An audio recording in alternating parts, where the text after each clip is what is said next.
இந்த இடத்துல நீங்கள் சிரிக்கணும், சரியா? ஐயோ, ஏன் நிலைமை இப்படி ஆகி போச்சு பாருங்க. எனக்கு பாட தெரியாது, ஞான சம்பந்தன்னு பேரே தவிர பாட தெரியாது. அதனால் ஒன்றும் தப்பு இல்லை. வெட்டியாக முயற்சி பண்ணி கூட்டத்தை கலைக்கப்படாது. ஏதோ ஒரு மரியாதைக்காக உட்காந்துருப்பீங்க.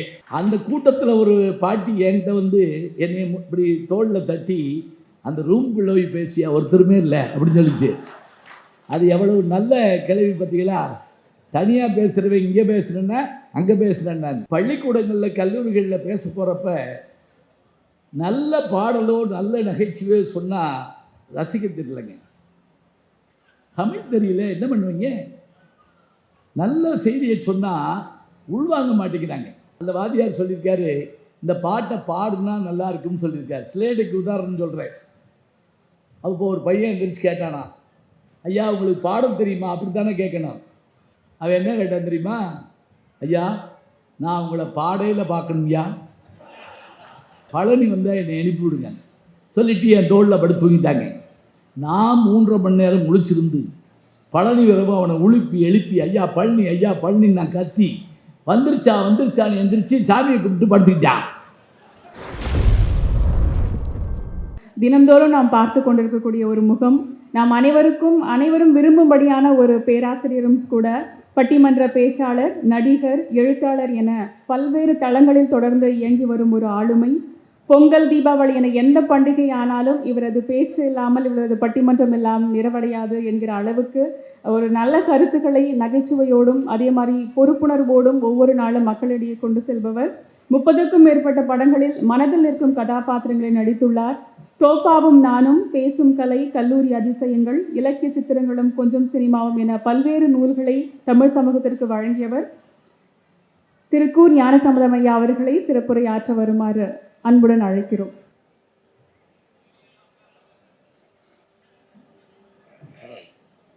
இந்த விமானம் போட்டு கொஞ்சம் இருங்க.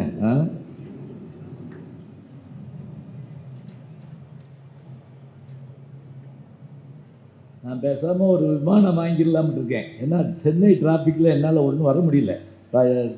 ஐயா நம்முடைய மனங்கவர்ந்த எழுத்தாளர் மாலன் ஐயா அவர்களுடைய பேச்சை கேட்குறதுக்கு ரொம்ப வேகமாக நான் வந்து சேர்ந்தேன். ஆனாலும் முடியலை.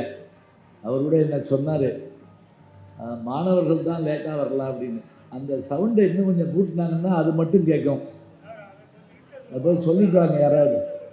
தோகை மயில் உழவும் கந்தன், சுடற்கரத்திருக்கும் வெற்றி, வாகையை சுமக்கும் வேலை, வணங்குவது எமக்கு வேலை, திருவாக்கும் செய்கருமம் கைகூட்டும், செஞ்சல் பெருவாக்கும் வீடும் பெருக்கும், உருவாக்கும் ஆதலால் வானோரும் ஆணைமுகத்தானை, காதலால் கூப்புறுதம் கை. பேரன்பிற்கும் வணக்கத்திற்கும் மரியாதைக்கும் உரிய தமிழகத்தில் ஊர்தோறும் நடைபெறுகின்ற புத்தக திருவிழாவினுடைய தலைமை இடமாக சென்னை மாநகரிலே நடைபெறுகின்ற 48வது புத்தக திருவிழாவிலே என்னையும் ஒருவனாக அழைத்து பேசுவதற்கான நல்ல வாய்ப்பை தந்து என்னை வரவேற்று இங்கே சிறப்பு செய்திருக்கக்கூடிய நம்முடைய பப்பாசினுடைய தலைவர், வணக்கத்திற்குரிய ஐயா திருமிகு சேது சுக்கலிங்கம் அவர்களுக்கு என்னுடைய அன்பான வாழ்த்தையும் வணக்கத்தையும் தெரிவித்துக் கொள்கிறேன். இங்கே உட்கார்ந்து அதே போல் இந்த நிகழ்ச்சியிலே இங்கே வரவேற்பு நல்கி நம்மை அன்போடு வரவேற்று பெருமை சேர்த்திருக்கின்ற பப்பாசினுடைய மேலாள் தலைவர், வணக்கத்துக்குரிய ஐயா வைரவன் அவர்களுக்கு என்னுடைய அன்பு பாராட்டை நான் மகிழ்வோடு தெரிவித்துக் கொள்கிறேன். அதே போல் நன்றி உரை கூற இருக்கின்ற நம்முடைய செயற்குழு உறுப்பினர் திரு பாலாஜி அவர்களுக்கும் என்னுடைய அன்பான வணக்கத்தை மகிழ்வோடு தெரிவித்து, நான் வாசிக்க தொடங்கிய காலத்திலிருந்து விடாமல் படித்து கொண்டிருக்கக்கூடிய எழுத்தாளர்கள் பட்டியல் என்று வைத்தால் அதில் மாலன் அவர்களுக்கு தனியிடம் உண்டு. அவரை எப்போதும் நான் விடாமல் வாசித்து கொண்டிருப்பவன். அதோடு மட்டுமில்லை, நானும் சில புத்தகங்கள் எழுதியிருக்கிறேன். கையெழுத்து பத்திரிகை கூட நடத்தியிருக்கிறேன். அப்படி நான் கையெழுத்து பத்திரிகை நடத்துகிற போது சாவியிலே ஒரு போட்டி வைத்தார்கள். தமிழ்நாட்டு கையெழுத்து பத்திரிகைன்னா என்னன்னு இன்றைக்கி இருக்கிறவங்களுக்கு சரியாக தெரியாது. நான் ஒரு தடவை ஒரு பேட்டியில் நான் கையெழுத்து பத்திரிக்கை நடத்துகிறேன்னு சொன்னேன். அந்த பேட்டி எடுத்த அந்த அம்மா என்கிட்ட கேட்டாங்க, எத்தனை பிரதி அச்சிடுவீங்கன்னு கேட்டாங்க.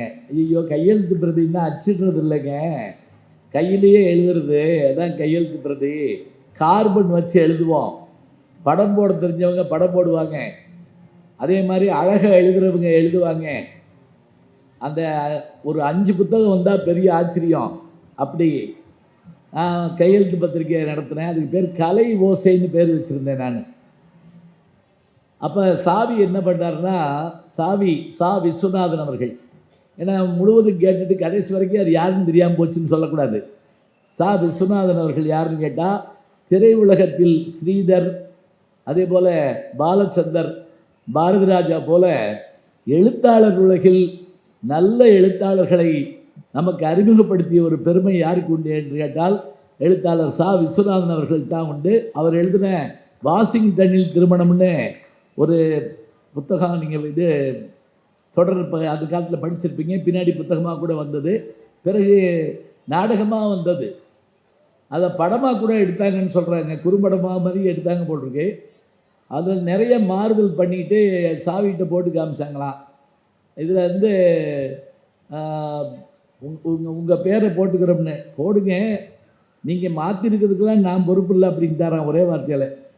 இப்போ அவர் என்ன பண்ணார் அப்படின்னா, அவர் காலத்தில் நல்ல எழுத்தாளர்களை அறிமுகம் பண்ணுற போது ஐயா மாலன் அவர்கள், பாலகுமாரன் அவர்கள், சுப்பிரமணிய ராஜ் அவர்கள் போன்ற எழுத்தாளர்களெல்லாம் உருவாக்கிய பெருமை அவருக்கு உண்டு.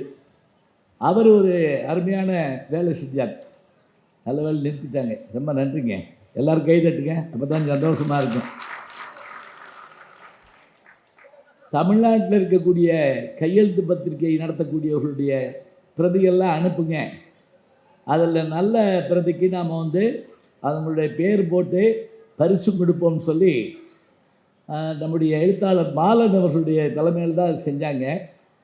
அப்படி தேர்ந்தெடுக்கப்பட்ட பத்திரிகையில் ஏன் பத்திரிக்கையும் ஒன்று நான் நடத்துனது. அது ஏன் பத்திரிக்கைன்னு ஏன் சொல்கிறது தெரியுமா? 32 பக்கம் நான் தான் எழுதுவேன், வேறு ஒன்றும் இல்லை.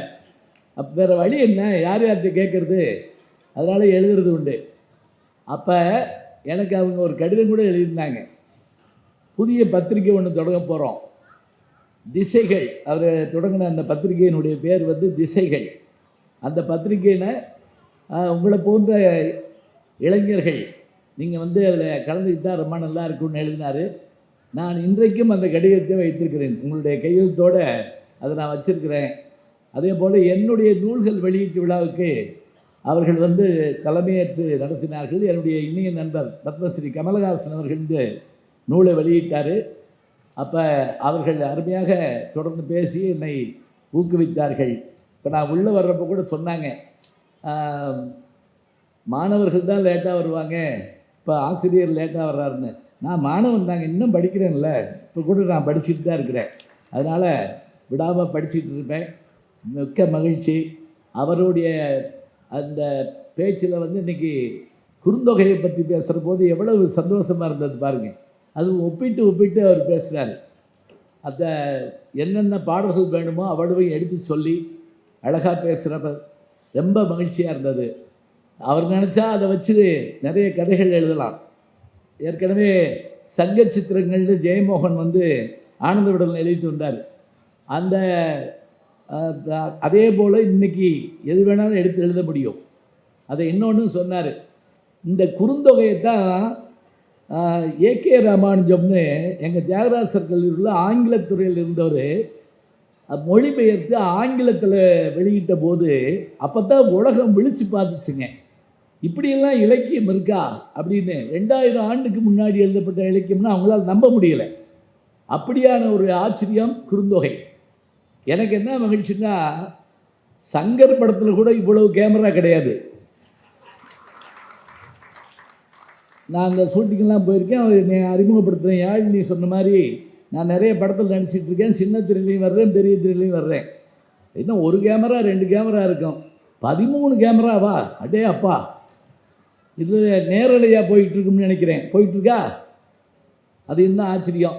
இந்த நேரலை போகிறதுல ஒரு பெருமை என்னன்னா, நம்ம எல்லா இடத்துக்கும் போவோம். இதில் ஒரு சங்கடம் என்னன்னு கேட்டிங்கன்னா, ஒரு கல்யாண வீட்டில் நான் பேசிக்கிட்டு இருக்கப்ப பட்டிமன்றம் பேசுகிறோம். அதில் அதை போய் நேரலை பண்ணிக்கிட்டு இருக்காங்க.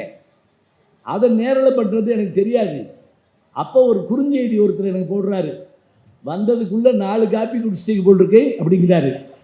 நான் என்ன பேசுனேன்னு அவர் பார்க்கல. நான் காப்பி குடிச்சதை உட்காந்து எண்ணிக்கிட்டு இருக்காரு. சரி, இருக்கட்டும், பரவாயில்ல.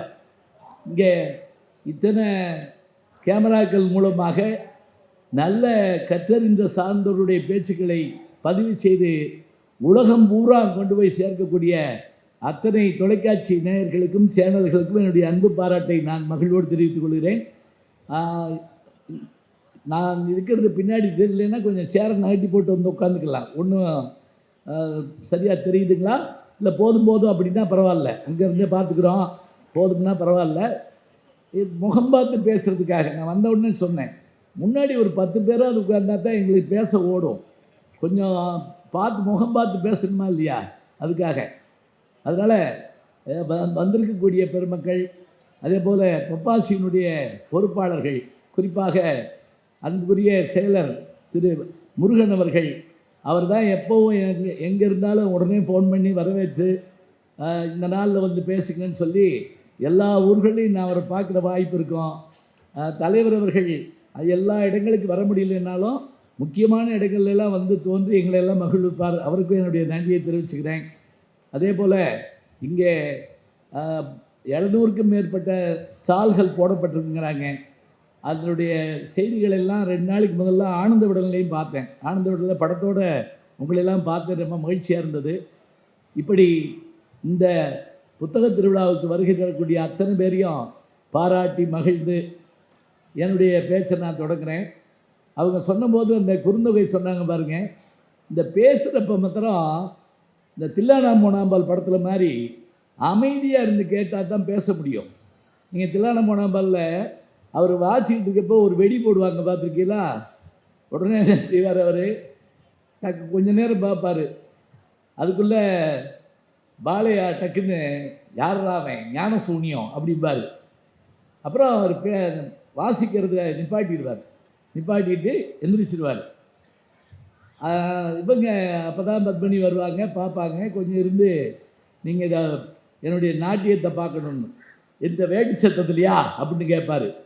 ஏன் வேட்டி சத்தத்தில் ஆட முடியாதா? ஆர்ப்பரிக்கும் அலையின் ஓசைகள், அதே போல் நீர்வீழ்ச்சியினுடைய ஓசை, இதிலெல்லாம் நம்ம வந்து ஆட முடியாதா, பாட முடியாதான்னு, ஆடு அப்படின்ட்டு போயிடுவார் அவர். அது உண்மைதாங்க. மன லயிச்சு பேசுகிறது மாதிரி இல்லை. இப்போ எங்களுக்கு என்ன சிரமம்னா, இந்த கல்யாண வீடுகளில் எங்களை பேச கூப்பிடுவாங்க. அது ஒரு தற்கொலை முயற்சி. அது யார் பேச்சையும் யாரும் கேட்க மாட்டாங்க, நான் பேசணும். இப்போ சமீபத்தில் ஒரு கல்யாண வீட்டுக்கு போயிருந்தப்போ 3000 பேர் வந்திருந்தாங்க. நான் தான் பேச்சாளை. 3000 பேர் பேசிக்கிட்டு இருந்தாங்க, நான் உட்காந்துருந்தேன். அதனால் இனிமேல் கல்யாண வீடுகளுக்கு போகிறதுக்கு கொஞ்சம் யோசிப்போம்னு நினச்ச போது இன்னொரு வீட்டில் வந்து கூப்பிட்டாங்க. நான் சொன்னேன், அங்கே யாரும் கேட்க மாட்டாங்களே அப்படின்னு. அவர் கேட்க மாட்டேன்ட்டார். இந்த இடத்துல நீங்கள் சிரிக்கணும், சரியா? ஐயோ, ஏன் நிலைமை இப்படி ஆகி போச்சு பாருங்க. என்ன தெரியுங்களா, டிவியாக பார்த்து நீங்கள் டிவிக்கு கை தட்ட மாட்டீங்கல்ல, அது மாதிரி ஆயிட்டோம். ஆள் வந்து நின்னாலுமே டிவியில் தான் வர்றாரு. இந்த வேற போட்டு வச்சுட்டாங்க. இது யார் கேட்டால்? இப்போ நான் தான் நேரம் தெரியுதுல்ல. என்ன சைதாப்பேட்டில் இருந்தால் பார்க்க போகிறாங்க நீ. இப்போ அது என்ன கஷ்டம் தெரியுங்களா, இந்த லிப்பு சிக்னஸ் ஆகாது. நான் ஒரு பக்கம் பேசிக்கிறோம், அது ஒரு பக்கம் தெலுங்கு படம் மாதிரி பேசிக்கிட்டு இருக்கோம். நல்ல வேலை நிப்பாட்டாங்க, ரொம்ப நன்றி. சொல்ல கேட்குறாங்களே, அருமையாக இருக்குது. அங்கே நான் சொன்னேன், யாரும் கேட்க மாட்டாங்களே அப்படின்னேன். அவர் சொன்னார், பரவாயில்ல நீங்கள் வாங்கன்னு கூப்பிட்டு போய் அதே தான் நடந்துச்சு. பொண்ணு மாப்பிள்ளை தாலி கட்டி முடித்த உடனே என் கையில் மைக்கை கொடுத்துட்டாங்க. எங்கேயாவது போடியம் இருக்குது, ஹேண்ட் மைக்கை வச்சுக்கிட்டு பேசணும். பெரியோர்களே தாய்மார்களே 2 வாரத்தை தான் சொன்னேன். 300 பேர் மேடைக்கு ஓடி வந்து பொண்ணு மாப்பிள்ளைக்கு பரிசு கொடுக்குறோம்னு. அது எங்கள் ஊர் பக்கம்லாம் நல்ல மொய் செய்வாங்க. இப்போ யார் இங்கே பொக்கேன்னு கண்டுபிடிச்சாங்கன்னு தெரில. இப்படி வாங்கி அப்படி போட்டு அப்படி போயிடுறாங்க. இந்த காசெல்லாம் கொடுக்கணும், பொண்ணு மாப்பிள்ளைக்கு பொண்ணு அது இதெல்லாம் செய்யணும். சரி இருக்கட்டும், எல்லாம் பொண்ணு மாப்பிள்ளைக்கு பரிசு கொடுக்குறோம்னு கூட்டம் மேடைக்கு ஓடி வந்து என்னையை தள்ளிக்கிட்டே போகிறாங்க. அங்கிட்டு நின்று பேசி, இங்கிட்டு நின்று பேசி, இங்கிட்டு. நானும் விடலை. தமிழ் படித்தவன் பாருங்க, அங்கே 10 பாட்டு, இங்கே 8 தொகை, இங்கே குறுந்தொகை, ஏன்னா பெருந்தொகை வாங்கிட்டேன் பேசுகிறதுக்காக. அந்த கூட்டத்தில் ஒரு பாட்டி என்கிட்ட வந்து என்னை இப்படி தோளில் தட்டி அந்த ரூம்குள்ளே போய் பேசியா ஒருத்தருமே இல்லை அப்படின்னு சொல்லிச்சு. அது எவ்வளவு நல்ல கிளவி பார்த்தீங்களா? தனியாக பேசுகிறவன் இங்கே பேசுகிறேன்னா அங்கே பேசுகிறேன்னா இருக்கட்டும். பேசுகிறப்ப எப்போவுமே என்ன அப்படின்னா, வானொலியில் பேசுகிறது ஒரு வகைங்க. அங்கே யாரும் இருக்க மாட்டாங்க, நம்மளாக தான் பேசணும், எல்லோரும் இருக்கிறதா நினச்சிக்கணும். அதில் இன்னொன்று என்னென்னா, வானொலியில் பேசுகிறப்போ உள்ளேருந்து ஒருத்தர் நமக்கு சைகை காட்டிக்கிட்டே இருப்பார். முடிக்க வச்சு சொல்கிறப்ப அப்படிம்பார், அதே மாதிரி இப்படி டைம் காட்டுவார். இதெல்லாம் பார்க்கணும். ஒரு தடவை ஒரு நாட்டுப்புறத்து பாடல்கள் பாட வந்தவங்க, அவங்க இதெல்லாம் பழக்கம் இல்லாதவங்க, அவங்க உள்ளே இருந்து அப்படின்லாம் காமிக்கிறாரு, ஒன்றும் நடக்கலை. அவர் அப்படின்னாரு, அவர் எந்திரிச்சு ஒடியான்ட்டார் கூப்பிடுறாராக்குன்னு சொல்லி. இது பரவாயில்ல, நாதஸ்வரம் வாட்ச ஒருத்தர் ரொம்ப லயிச்சு கண்ணை மூடி வாட்சி அவர் சொல்கிறத கவனிக்கவே இல்லை. டைம் முடிஞ்சு போச்சு. அப்புறம் அவர் என்னென்னமோ செஞ்சு பார்த்துட்டு இப்படின்னு சொல்லி டைம் முடிஞ்சுன்னு காட்டுறாரு. இவர் நாதஸ்வரத்தை சுற்றி சுற்றி வாசிக்கிறாரு. இப்படி கேட்குறாராக்குன்னு நினச்சி அங்கே பேசுகிறது ஒரு வகை. ஆனால் பேச்சு பேசுகிறதா இருந்தால் முதல்ல ஆட்கள் வந்து முன்னாடி உட்கார்ந்து கேட்கணுங்க. இப்போ மேடையில் பெரியவங்க இருக்காங்க, முன்னாடி தலைவர் இருக்காங்க, மற்றவர்களாக இருக்காங்க. வெளியிலேருந்து வரணும். 2000 வருஷத்துக்கு முதல்ல திருவள்ளுவர் சொன்னார், பேச்சு எப்படி அமையணும் அப்படின்னா, கேட்டுக்கிட்டு இருக்க ஆளை கட்டி போடணும். கேளாதவர்கள், இந்த பேச்சை கேளாதவர்கள் ஐயோ நல்ல பேச்சை கேட்க முடியலையே அப்படின்னு வருத்தப்படணும். இதுதான் பேச்சு. கேட்குறவங்க மகிழணும், கேளாதவங்க வருந்தணும். இதில் கேளார் அப்படின்னா வெறும் கேட்காதவங்கன்னு அர்த்தம் இல்லைங்களா? அதுக்கு என்ன அர்த்தம் தெரியுமா? பகைவர்னு ஒரு அர்த்தம் இருக்குது. இப்போ யாரும் ஊரே யாவரும் கேளீர் அப்படின்னா அதுக்கு வந்து சுற்றத்தார்னு அர்த்தம். கேளார்னா பகைவர்னு அர்த்தம். பகைவனாக இருந்தால் கூட அவனும் விரும்புகிற மாதிரி உட்காந்து பேசணுமா? இப்போ பாருங்கள், இது நடக்குமா? நமக்கு பிடிக்காதவன் பேசுனா என்ன செய்வான்? என் போட்டுமியா அப்புறம் வர்றேன் அப்படின்னு சொல்லிட்டு தான் வருவோம்.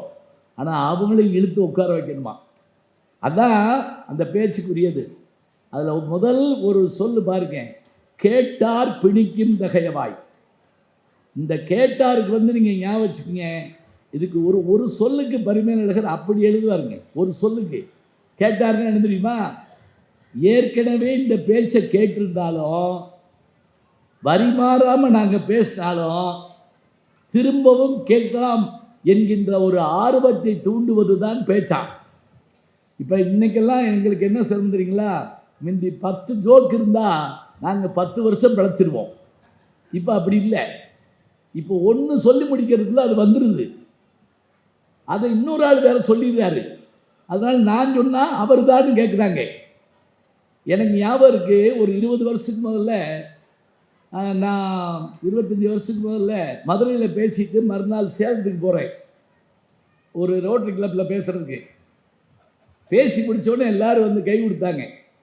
அதில் ஒருத்தர் வந்து எனக்கு கிட்ட வந்து இதே பேச்சு தான் நேற்று மதுரையில் பேசுனீங்க அப்படின்னு கேட்டார்.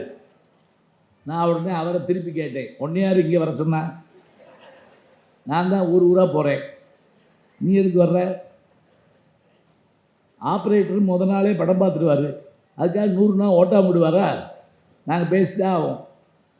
ஒரு தடவை கேட்டிருந்தா கூட அந்த கேட்டவர்களை மீண்டும் கேட்குமாறு அமர செய்யணும். கேட்டார், கேட்பார் இல்லை.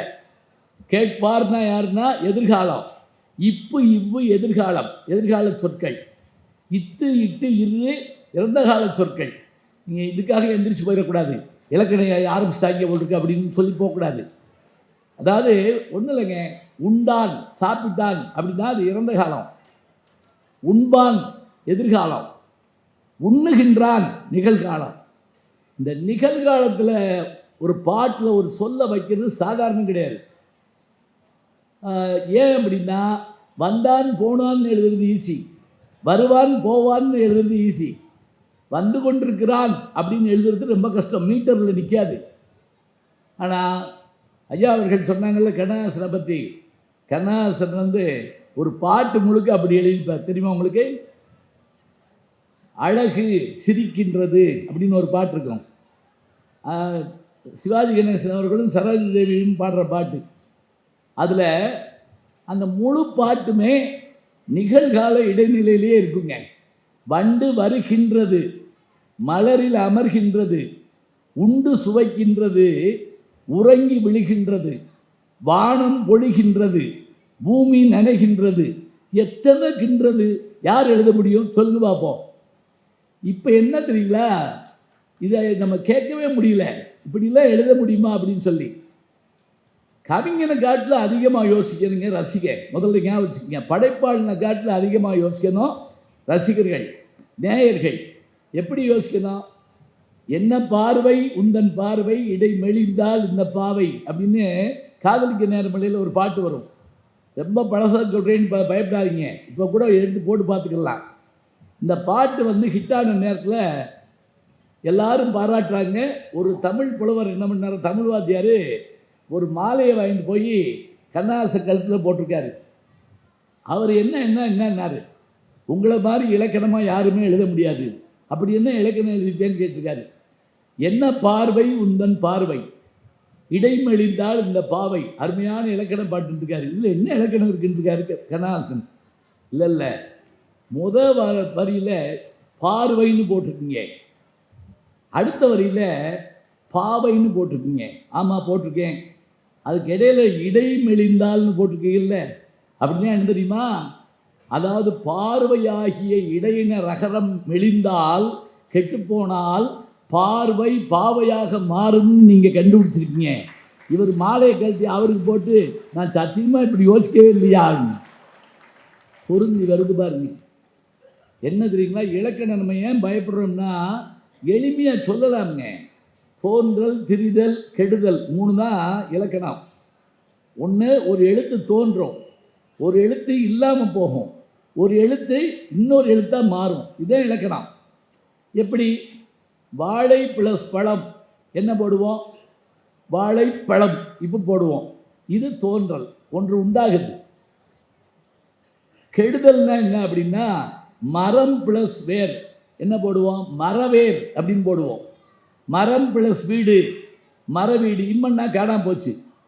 ஒன்று தோன்றுச்சு அது தோன்றல், ஒன்று கெட்டு போச்சு காணா போச்சு, இன்னொன்று ஒரு எழுத்து இன்னொரு எழுத்தாவது மாறும். அது என்ன தெரியுமா? மண் ப்ளஸ் குடம் சீக்கொட்டு மட்குடம் அப்படிமோ.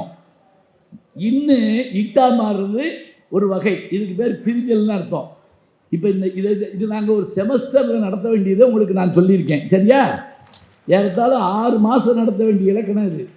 இதை இப்படி சொல்ல முடியும்னு சொன்னால் என்ன அர்த்தம்? தமிழில் 2 வரியிலையும் ஒரு விஷயத்தை சொல்லலாம், அதையே 2000 வரியிலையும் சொல்ல முடியும். இப்போ அவர் சொன்ன வார்த்தை என்ன தெரியுமா? இடையினரகரமாகிய ராவண்ணா மெலிந்து போனால் அங்கே பார்வை பாவையாக மாறும்னு ஒரு ரசிகன் இருந்தால் கண்ணதாசனுக்கு எவ்வளோ பெருமையாக இருக்கும். இப்படிப்பட்ட ரசிகர்கள் கிடைக்கிறது எப்படி? புத்தக திருவிழாக்களில் ஏன் தெரியுமா ஒடியாந்து பேசுகிறோம்? இங்கே தாங்க ஒத்த சிந்தனையாளர்கள் ஒன்றாக இருப்பாங்க.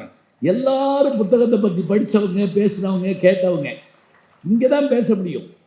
இன்னும் இந்த செல்ஃபோன் இருக்கிற இடத்துல ஒரு பேசுனோம்னா என்ன ஆகும்னா எல்லாத்தையும் இருக்கும், அதில் அவங்க பேசுறது நமக்கு கேட்கும், அது ரொம்ப கஷ்டம். நான் ஒரு மேடையில் பேசிக்கிட்டு இருக்கேன், கீழே பட்டிமன்றம், கீழே இருந்து ஒருத்தர் முடியலை அப்படிங்கிறாரு, என் காதில் கேட்குது. நான் அந்த ஆள்கிட்ட என்னைய முடியல அப்படின்னேன். இல்லை பட்டிமன்றம் முடியலேன்னு சொன்னேன் அப்படிங்கிறாரு. அவர் உட்கார்ந்துருக்க முடியலேங்கிறதான் சொல்கிறாரு, முடியலேங்கிறாரு. கேட்கணுங்க. இங்கே சாப்பிட்ட உணவு இங்கே போனால் 3 மணி நேரம், ஆனால் இங்கே கேட்குற செய்தி நம்ம மனதுக்குள்ளேயோ நம்முடைய அறிவுக்குள்ளேயோ போனால் 7 ஜென்மத்துக்கு வரக்கூடாது.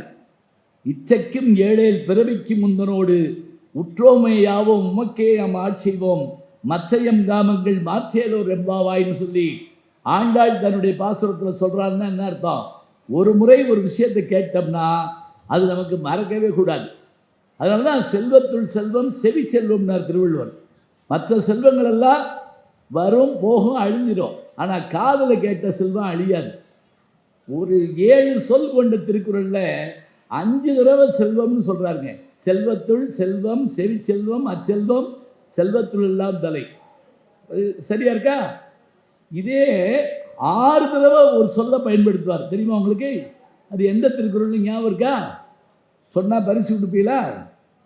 கீழே இருந்து திருக்குறளே கொடுப்பாங்க உங்களுக்கு. இப்போ நான் சொல்கிறது என்ன அப்படின்னா, இப்போ 5 சொல் கொண்ட ஒரு திருக்குறள் நான் சொல்லிட்டேன், நீங்களே ஆமான்ட்டீங்க. உங்களுக்கு என்ன சந்தோஷம்னா, இப்போ நீங்கள் இப்படி கேள்வியெல்லாம் கேட்குற பயப்படாதீங்க, எந்த கேள்வி கேட்டாலும் நானே பதில் சொல்லிடுவேன். ஏன்னா வகுப்பில் நான் அதைத்தான் செஞ்சேன், நானே கேட்பேன், நானே பதில். எதுக்கு நமக்கு ஊர் பகை? தெரியாதுன்னு சொல்லுவானே, வெளியே வாட நான் கூப்பிடுவானே, உள்ளே வாட நான் கூப்பிடுவானே. ஒரு அப்பா கூட ஒரு பையனை கேட்டார், உங்கள் வகுப்புலேயே நல்லா படிக்கிறது யார்? எங்கள் வாத்தியார் அப்படின்னு இருக்காவேன். அதனால் இப்போ நான் ஒரு நிமிஷம் உங்களுக்கு டைம் தர்றேன். 6 தடவை ஒரே சொல்ல பயன்படுத்தியிருப்பார்.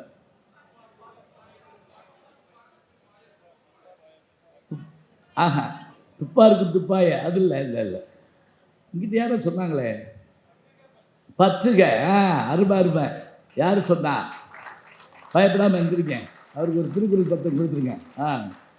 இந்த பாருங்க, பற்றுக பற்றத்தான் பற்றினை அப்பற்றை பற்றுக பற்று விடற்கு. 6 தடவை ஐயா வாங்கிக்கங்க, நான் தர்றேன். 6 தடவை இதை சொல்கிறார். இது என்ன தெரியுமா? நம்முடைய பற்றுக்கள் எல்லாம் விட வேண்டும் என்று சொன்னால், பற்றுக்களை எல்லாம் விட்டவனுடைய பாதத்தை பற்றி கொண்டால் நமக்கு பற்றுகள் விட்டு போகும். எப்பா என்ன போடுங்கிறீங்க? திரும்ப திரும்ப திரும்ப ஒரே சொல்ல சொற்பொருள் பின்வரு நிலை அணி அப்படின்னு இதுக்கு பேருங்க. ஒன்றும் இல்லைங்க. இப்போ மனுஷனுக்கும் குரங்குக்கு என்ன வித்தியாசம்? என்ன அப்படின்னு கேட்டால், ஒரு குரங்கு ஒரு மரத்தில் ஏறுதுன்னு வச்சுக்கங்களேன், அது இன்னொரு கொப்புக்கு போகிறதா இருந்தால் இந்த கொப்பில் இருந்து அந்த கொப்புக்கு அப்படி மழிச்சுன்னு தவும். இதை விடும், அதை பிடிக்கும். விட்டு பற்றும் குணமுடையது குரங்கு. நம்ம மனுஷன் என்ன செய்வோம் தெரியுமா? இந்த கொப்பில் உட்காந்து அதை ஆட்டி பார்ப்போம், தாங்குதான்னு.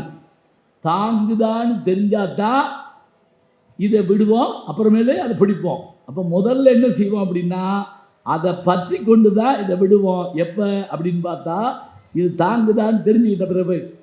குரங்குக்கு மனுஷனுக்கு உள்ள வித்தியாசம் அதுதான். அது விட்டு பற்றும் குணமுடையது, மனிதன் பற்றி விடும் குணமுடையவன். அதனால் திருவள்ளுவர் என்ன செஞ்சார்னா, விட்டுருகேன்னு முதல்ல எழுதலை, பற்றுகேன்னு எழுதுனார். பிடிச்சிக்கப்பா அப்படி ஒன்று கொண்டா கொண்டா அப்படிப்போம். இப்போ தூங்குற பிள்ளை எழுப்புறதுனா எப்படி எழுப்பணும்? இதை சாப்பிட்டு படுத்துக்கொண்டா படாருன்னு எந்திரிப்பாங்க சில பேர், பார்த்துருக்கீங்களா? இல்லைன்னா இன்றைக்கி லீவ் போட்டிருக்கே அப்படின்னா எந்திரிச்சு உட்காருவாங்க. அவனுக்கு ஒரு இன்பமான செய்தி காதில் கேட்கணும். பழைய படம் ஒன்றில் தங்கவேல் தூங்கிட்டு இருப்பார், ஒருத்தர் வந்து அடித்து எழுப்புவான். எந்திரிச்ச உடனே சொல்லுவார், அட பாவி இப்போ தாண்டா கனவுல இலை போட்டாங்க, அதுக்குள்ளே எழுப்பிட்டியாடா அப்படிம்பார். கனவுல கூட சாப்பிட விட மாட்டேங்கிறான் சில பேர். இப்போ பாருங்க, பற்றுக முதல் வார்த்தையே இந்தா பிடிச்சிக்கோ. பற்று விடணுங்கிறதுக்காக சொல்கிறப்ப முதல்ல பற்றுக. எதை ஒரு கேள்வி கேட்போம்ல, பற்றத்தான் பற்றினை, பற்றுக்களையெல்லாம் விட்டான்ல அவனுடைய பாதத்தை. எதுக்காக? அடுத்த கேள்வி கேட்போம். உன்னுடைய பற்றுக்கள் எல்லாம் விட்டு போவதற்காக. அவ்வளோதாங்க. 6 முறை இதை பயன்படுத்துகிறாரு, 5 முறை இதை பயன்படுத்துகிறாரு. என்னன்னா, திரும்ப திரும்ப ஒன்றை சொல்வதனுடைய நோக்கம் என்ன என்றால் பதிய வேண்டும் என்பதற்காகத்தான். எங்கள் ஊர் பக்கம்னா வள்ளி திருமண நாடகம், எனக்கு தெரிஞ்சு வள்ளி பிறந்த காலத்துலேருந்து அந்த நாடகம் போட்டுக்கிட்டே இருக்காங்க. இன்னைக்கு கூட்டம் போகுங்க. அவங்களுக்கு என்ன அந்த கதை தெரியாதா? கதை தெரியும். இந்த வள்ளி யார், அந்த முருகன் யார், இவர் எப்படி நடிக்கிறாரு, அவர் எப்படி நடிக்கிறார். எங்கள் ஊர் டிஆர் மகாலிங்கம், நான் எனக்கு சொந்த ஒரு சோழவன் தான். தெங்கரை அவர் ஊர், வடகரை எங்கள் ஊர். டிஆர் மகாலிங்கம் வள்ளியாக வந்து யூஆர் ஜீவரத்தின்னு ஒரு அம்மா. அந்த காலத்தில் என்ன தெரியுங்களா, ஊர் பேர், அப்பா பேர், நம்ம பேர் அப்படி தான் வைப்பாங்க. இப்போ உதாரணமாக யூஆர் ஜீவரத்தின்னா ஊஞ்சலூர் அந்த அம்மாவுடைய பேர், அந்த ஊர் அது ஊஞ்சலூர் தான் அந்த அம்மா. அதுக்கு முதல் ஊர் தான் கொடுமுடி, கேபி சுத்தராம்பாள் ஊர். கொடுமுடி பாலாம்பாள் சுத்தராம்பாள். இப்போ எம்எஸ் சுப்புலட்சுமினா மதுரை சண்முக வடிவு சுப்புலட்சுமி. அம்மா பேர் பாருங்க, அம்மா பேர், ஊர் பேர், அம்மா பேர், அவங்க பேர், வேற ஒன்றும் வேண்டாம். மருதூர் கோபால மேனன் ராமச்சந்திரன் கேள்விப்பட்டிருக்கீங்களா? யாரு? எம்ஜிஆர். மருதூர் கோபால மேனன் ராமச்சந்திரன். பாருங்க, அந்த டிஆர் மலை இந்த எதுக்கு சொல்கிறேன் அப்படின்னா, அவர் முருகனா வந்து யுவார் ஜீவரத்னம் வள்ளியாக வந்து பாட ஆரம்பித்தாங்க. மைக்கே இல்லாத காலத்தில் கூட 8 ஊருக்கு கேட்கும். வந்து அப்படி மணலில் உட்காந்து நாடகத்தை பார்த்தோம்னா அவ்வளோ சந்தோஷமாக இருக்குங்க. அதுவும் அந்த பொறிகடலையோ அல்லது கடலப்பருப்போ எதையாவது வாங்கி தின்னுக்கிட்டு பார்க்குறோம்ல, அருமையாக இருக்கும், நல்ல ரசனையோடு. இப்போ அது வெளியில் செய்யலாம். இப்போ சினிமா தேட்டரில் என்ன செஞ்சு விட்றாங்கன்னா, நல்ல காட்சி வர்ற நேரம் பார்த்து நம்ம பக்கத்தில் எவனாவது உட்காந்து எங்கேயாவது தின்னுக்கிட்டு இருக்கேன், பார்த்துருக்கேன். இந்த ராஜபாட்டு ரங்கதுரைன்னு ஒரு படத்தில் அவ்வளவு சோகமாக ஒரு பாட்டு இருக்குங்க. அம்மம்மா தம்பி என்று நம்பி அவன் உன்னை வளர்த்தான்ங்கிற பாட்டில் அப்படியே கண்ணீர் மல்கும் நமக்கு. அதை நான் பார்த்துக்கிட்டு இருக்கேன். ஒருத்தர் முறுக்கு வாங்கி கருக்குன்னு தின்னுட்டு இருக்கேன் என் பக்கத்தில். நான் கோபத்தோடு அவனை பார்க்குறேன். அவன் உடனே அப்படின்னா உனக்கு வேணுமான்னு கேட்குறான். சப்புன்னு நெருக்கி புள்ளா போல இருந்துச்சு. ஏன்டா அந்த நாச்சுவைக்காகவா பிறந்தோம்? இது வேணும் தான், இல்லைன்னு இல்லை. ஆனால் செவிச்சுவை எப்படிப்பட்டது? தங்கை என்னும் இளையகன்று தாய் வீடு வந்ததென்று என்னுடைய நாடகத்தில் காட்சி. அவள் கொண்டவனை பிரிந்து வந்து கோலம் கொண்டு நிற்பதற்கு கண்டவனே இன்னொருவன் சாட்சி. இந்த பாட்டு என்னன்னா, அந்த கதையை பூரா சொல்லி முடிக்கணுங்க. ராம நாடகத்தில் 4 தன்மைகளை நானும் கண்டேனே வரிசையாக சொல்கிற போது நமக்கு மனசு உருகி போகும். கடைசியாக முடிப்பார், அவன் ராஜாதி ராஜனுக்கு பிள்ளை அல்லவா, இந்த ராஜபாட்டு ரங்கதுரை ஏழை அல்லவான்னு சொன்னால் பார்த்துக்கிட்டு இருக்க நமக்கு கண்ணு கலங்கி போகுங்க. இலக்கியம் அப்படி படிக்கணும், அப்படி பார்க்கணும். இன்றைக்கி என்ன தலைப்பில் பேசலான்னு கேட்டபோது நீங்களே சொல்லுங்கண்டாங்க. நான் சொன்னேன் விருந்தும் மருந்தும் அப்படின்னு சொல்லி சொன்னேன். இதே ஒன்றும் இல்லை, நீங்கள் பாட்டுக்கு ஏதாவது சித்த வைத்தியம் நினச்சிட்டு போயிடாதீங்க. விருந்துன்னா என்ன அப்படின்னா, நமக்கு ஏற்படுற மனமகிழ்ச்சி, அந்த பொழுதை ரொம்ப மகிழ்ச்சியாகவும் சந்தோஷமாகவும் விருந்து சாப்பிட்றப்ப இருக்கக்கூடிய அந்த மகிழ்ச்சி இருக்குல்ல, அது மாதிரி சில புத்தகங்கள் இருக்கும், சந்தோஷமாக படிப்போம். மருந்துன்னா என்ன தெரியுங்களா? மருந்து கெட்டதில்லை, உடம்பில் இருக்கக்கூடிய நோயை போக்குவது. இப்போ நமக்கு மனதில் ஏதேனும் குழப்பங்கள் இருந்தால் அந்த குழப்பங்களை தீர்த்து கொள்வதற்கு நாம் என்ன செய்வோம் அப்படின்னா, வேறு வழியே இல்லைங்க, புத்தகங்கள் தான் படிக்கணும். மகாத்மா காந்தி ஒரு முறை லியோ டால்ஸ்டாய்க்கு ஒரு கடிதம் எழுதினாரா. எப்படி? அவர் குருநாதர் லியோ டால்ஸ்டாய் எழுதுகிறாரு, நான் மன குழப்பங்களால் வருத்தப்பட்டிருக்கிறேன், தாங்கள் ஏதேனும் அதற்கு ஒரு வழி சொல்ல வேண்டும். அவர் உடனே அந்த கடிதம் எழுதுகிறாருங்க. எப்படி? என்னிடத்தில் நீங்கள் யோசனை கேட்கிறீர்கள், நன்றி. ஆனால் இதற்கான பதிலெல்லாம் உங்கள் நாட்டிலே இந்தியாவில் தமிழ் மொழி என்ற ஒரு மொழியில் திருக்குறள் என்ற ஒரு நூல் இருக்கிறது. அந்த நூலில் இதற்கான விடை முழுவதும் இருக்கிறதுன்னு சொல்லி ஒரு ரஷ்யாக்காரர் சொல்கிறாரு, ரஷ்ய எழுத்தாளர். அதை கேட்டுட்டு காந்தியடிகள் கொஞ்சம் வெக்கப்பட்டாராம். நம்ம நாட்டில் இருக்கக்கூடிய மொழியில் எழுதப்பட்ட இலக்கியம் நமக்கு தெரியலேன்னு சொல்லி அந்த மொழிபெயர்ப்பை உடனே வாங்கி படிச்சுட்டு அதில் கீழே எனக்கு பிடித்த குறள்னு ஒரு திருக்குறளை எழுதி மோகன்தாஸ் கரம்சந்த் காந்தின்னு தமிழில் கையெழுத்து போட்டு கொடுத்தாருங்க. அப்படி காந்தியடிகளையே ஈர்க்கக்கூடிய, லியோ டால்ஸ்டாயை ஈர்க்கக்கூடிய பெருமையுடையது தான் திருக்குறள். அது மன நோய்க்கு மருந்துங்க. எத்தனையோ விஷயங்கள் சொல்லுவாங்க. இப்போ நீங்கள் மரம் அறுத்து அந்த வீடு கட்ட போகிறப்ப என்ன செய்வாங்கன்னா, ஒரு நூல் பிடிச்சி அதை அளப்பாங்க. அது எதுக்கு தெரியுங்களா? அந்த மரத்தில் கோணல் பானல் இருந்துச்சுன்னா அதெல்லாம் அப்படியே செருக்கிட்டே வந்து நேராக்குவாங்க. அந்த நூல் மரத்திலே இருக்கக்கூடிய கோணல்களை சரி செய்யும். இந்த நூல் நம்முடைய புத்தக திருவிழாவிலே கிடைக்கிற நூல் நம் மனத்தில் ஏற்படுகிற கோணல்களை மாற்றி நம்மை மனிதராக்கும். இந்த கைதட்டி எனக்கு இல்லை, நன்னூல் எழுத்தாளர் நன்னூலை எழுதிய பவனந்தி முனிவருக்கு தான். அவர் தான் சொல்கிறார், மனக்கோட்டம் தீர்க்கும் அப்படிங்கிறார். கோட்டம்னா என்னென்னா வளைவுன்னு அர்த்தம். அதை போக்கக்கூடிய ஆற்றல் உண்டு அப்படின்னுங்காங்க. இப்போ நமக்கான விஷயங்களில் என்ன அப்படின்னு பார்த்தீங்கன்னா, நாம் பொழுது போகிறதுக்காக 1000 விஷயங்கள் படிப்போங்க. ஒரு ஒன்றும் இல்லை, நகைச்சுவையாக ஒன்றை பார்த்த உடனே சந்தோஷம் ஏற்படுது. எழுத்தாளர் மாலன் அவர்கள் சொன்னாங்க பாருங்க, மதுரையில் வந்து அந்த மனைவியின் கூந்தலுக்கு மனம் இருக்கான்னு சொல்லிட்டு அந்த பாட்டு குறுந்தொகையில் 2வது பாட்டு, கொங்குதேர் வாழ்க்கை அஞ்சிரை தும்பி காமம் செப்பாது கண்டது மொழிவோம். அதில் ஒரு சுவாரஸ்யமான செய்தி இருக்குது. நான் ஏற்கனவே சொல்லியிருக்கேன், இருந்தாலும் பரவாயில்ல, சொல்லித்தான் ஆகணும், வேறு வழி இல்லை. ரொம்ப நாளைக்கு முதல்ல திருவாரூரில் ஒரு ஆசிரியர் வகுப்பில் பாடம் நடத்துகிறார். 8ஆம் கிளாஸோ 9ஆம் கிளாஸோ பாடம் நடத்துகிறார். இந்த பாட்டை நடத்தி விளக்கம் சொல்கிறாரு. அதில் கேட்டுக்கிட்டு இருந்த பையங்களில் பல பையங்க நல்லவன் தூங்கிடுவான் அவன் பாட்டுக்க. சில பேர் என்ன வேணாலும் சொல்லிக்கொண்டு உட்காந்துருப்பான். நான் படிக்கிறப்போ ஒரு பையன் ஹாஸ்டலில் படுத்துங்கிறப்ப கூட ஒரு வாத்தியாரை பேரை சொல்லி அவரை கூட்டுவாங்க. ஏன்னா அவர் நடத்தினா தான் அவனுக்கு தூக்கம் வரும். அப்படி ஒரு அவன் அடிக்ட் ஆகிட்டான். அவர் குரலை கேட்டால் தான் அவனுக்கு தூக்கம் வரும். இருக்கட்டும், ஒரு கணவன் தூங்கிட்டு இருந்திருக்காங்க, அந்த மனைவி வந்து அடித்து எழுப்பியிருக்காங்க. அவன் அதிர்ச்சியாகி எந்திரிச்சு என்னன்னு கேட்டிருக்கான். தூக்க மாத்திரை சாப்பிடாமல் படுத்துட்டீங்க அப்படின்னு. தூக்கம் வந்தால் விட வேண்டியது தானே, கடமையை செய்கிறாங்களாம். நல்ல வேளை கரைச்சி காதில் ஊற்றாம போச்சு அந்த அம்மா. இப்போ ஒரு பையன் எந்திரிச்சு ஒரு கேள்வி கேட்டிருக்காரு. என்ன கேள்வி தெரியுமா? சிவபெருமான் மனுஷனாக தான் வந்தார். அந்த பாட்டு எழுதி கொடுத்தார்ல கருமிக்கு, சிவபெருமான் மனுஷனாக தான் வந்தார். நக்கீரர் மனுஷன்தான். மனுஷனுக்கு மனுஷன் சண்டை. என்ன சண்டை?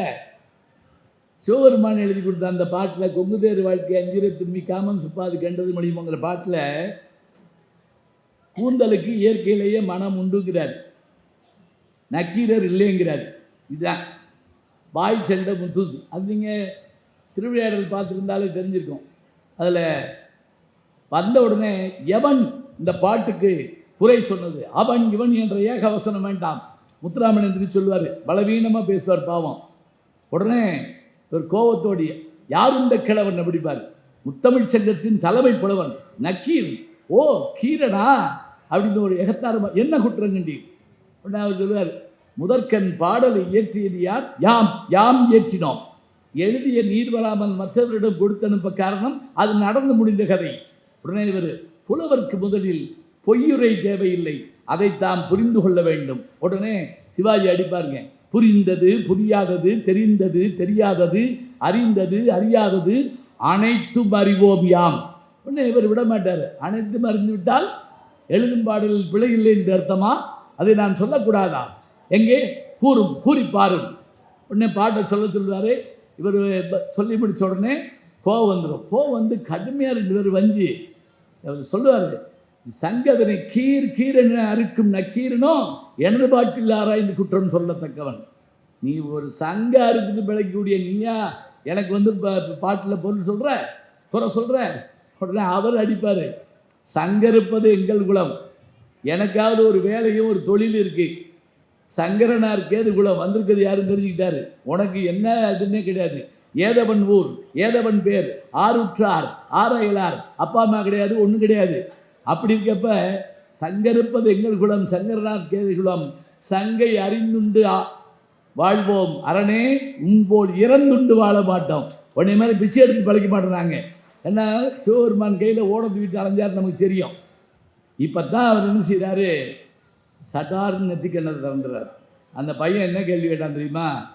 இவரும் மனுஷன்தான் அவரும் மனுஷன்தான், அவர் இவரை 2 அடி அடிச்சுக்கலாம், தூக்கி போட்டு மிதிச்சுக்கலாம். ஆனால் எதுக்காக சுப்ரீம் பவரை காட்டினார்?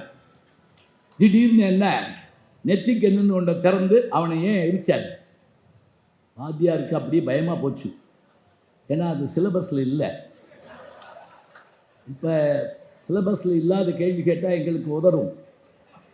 நான் பிட்டுக்கு மண் சுமந்த கதையை சொல்லிக்கிட்டு இருந்தேன், அதையும் சொன்னார் ஐயா.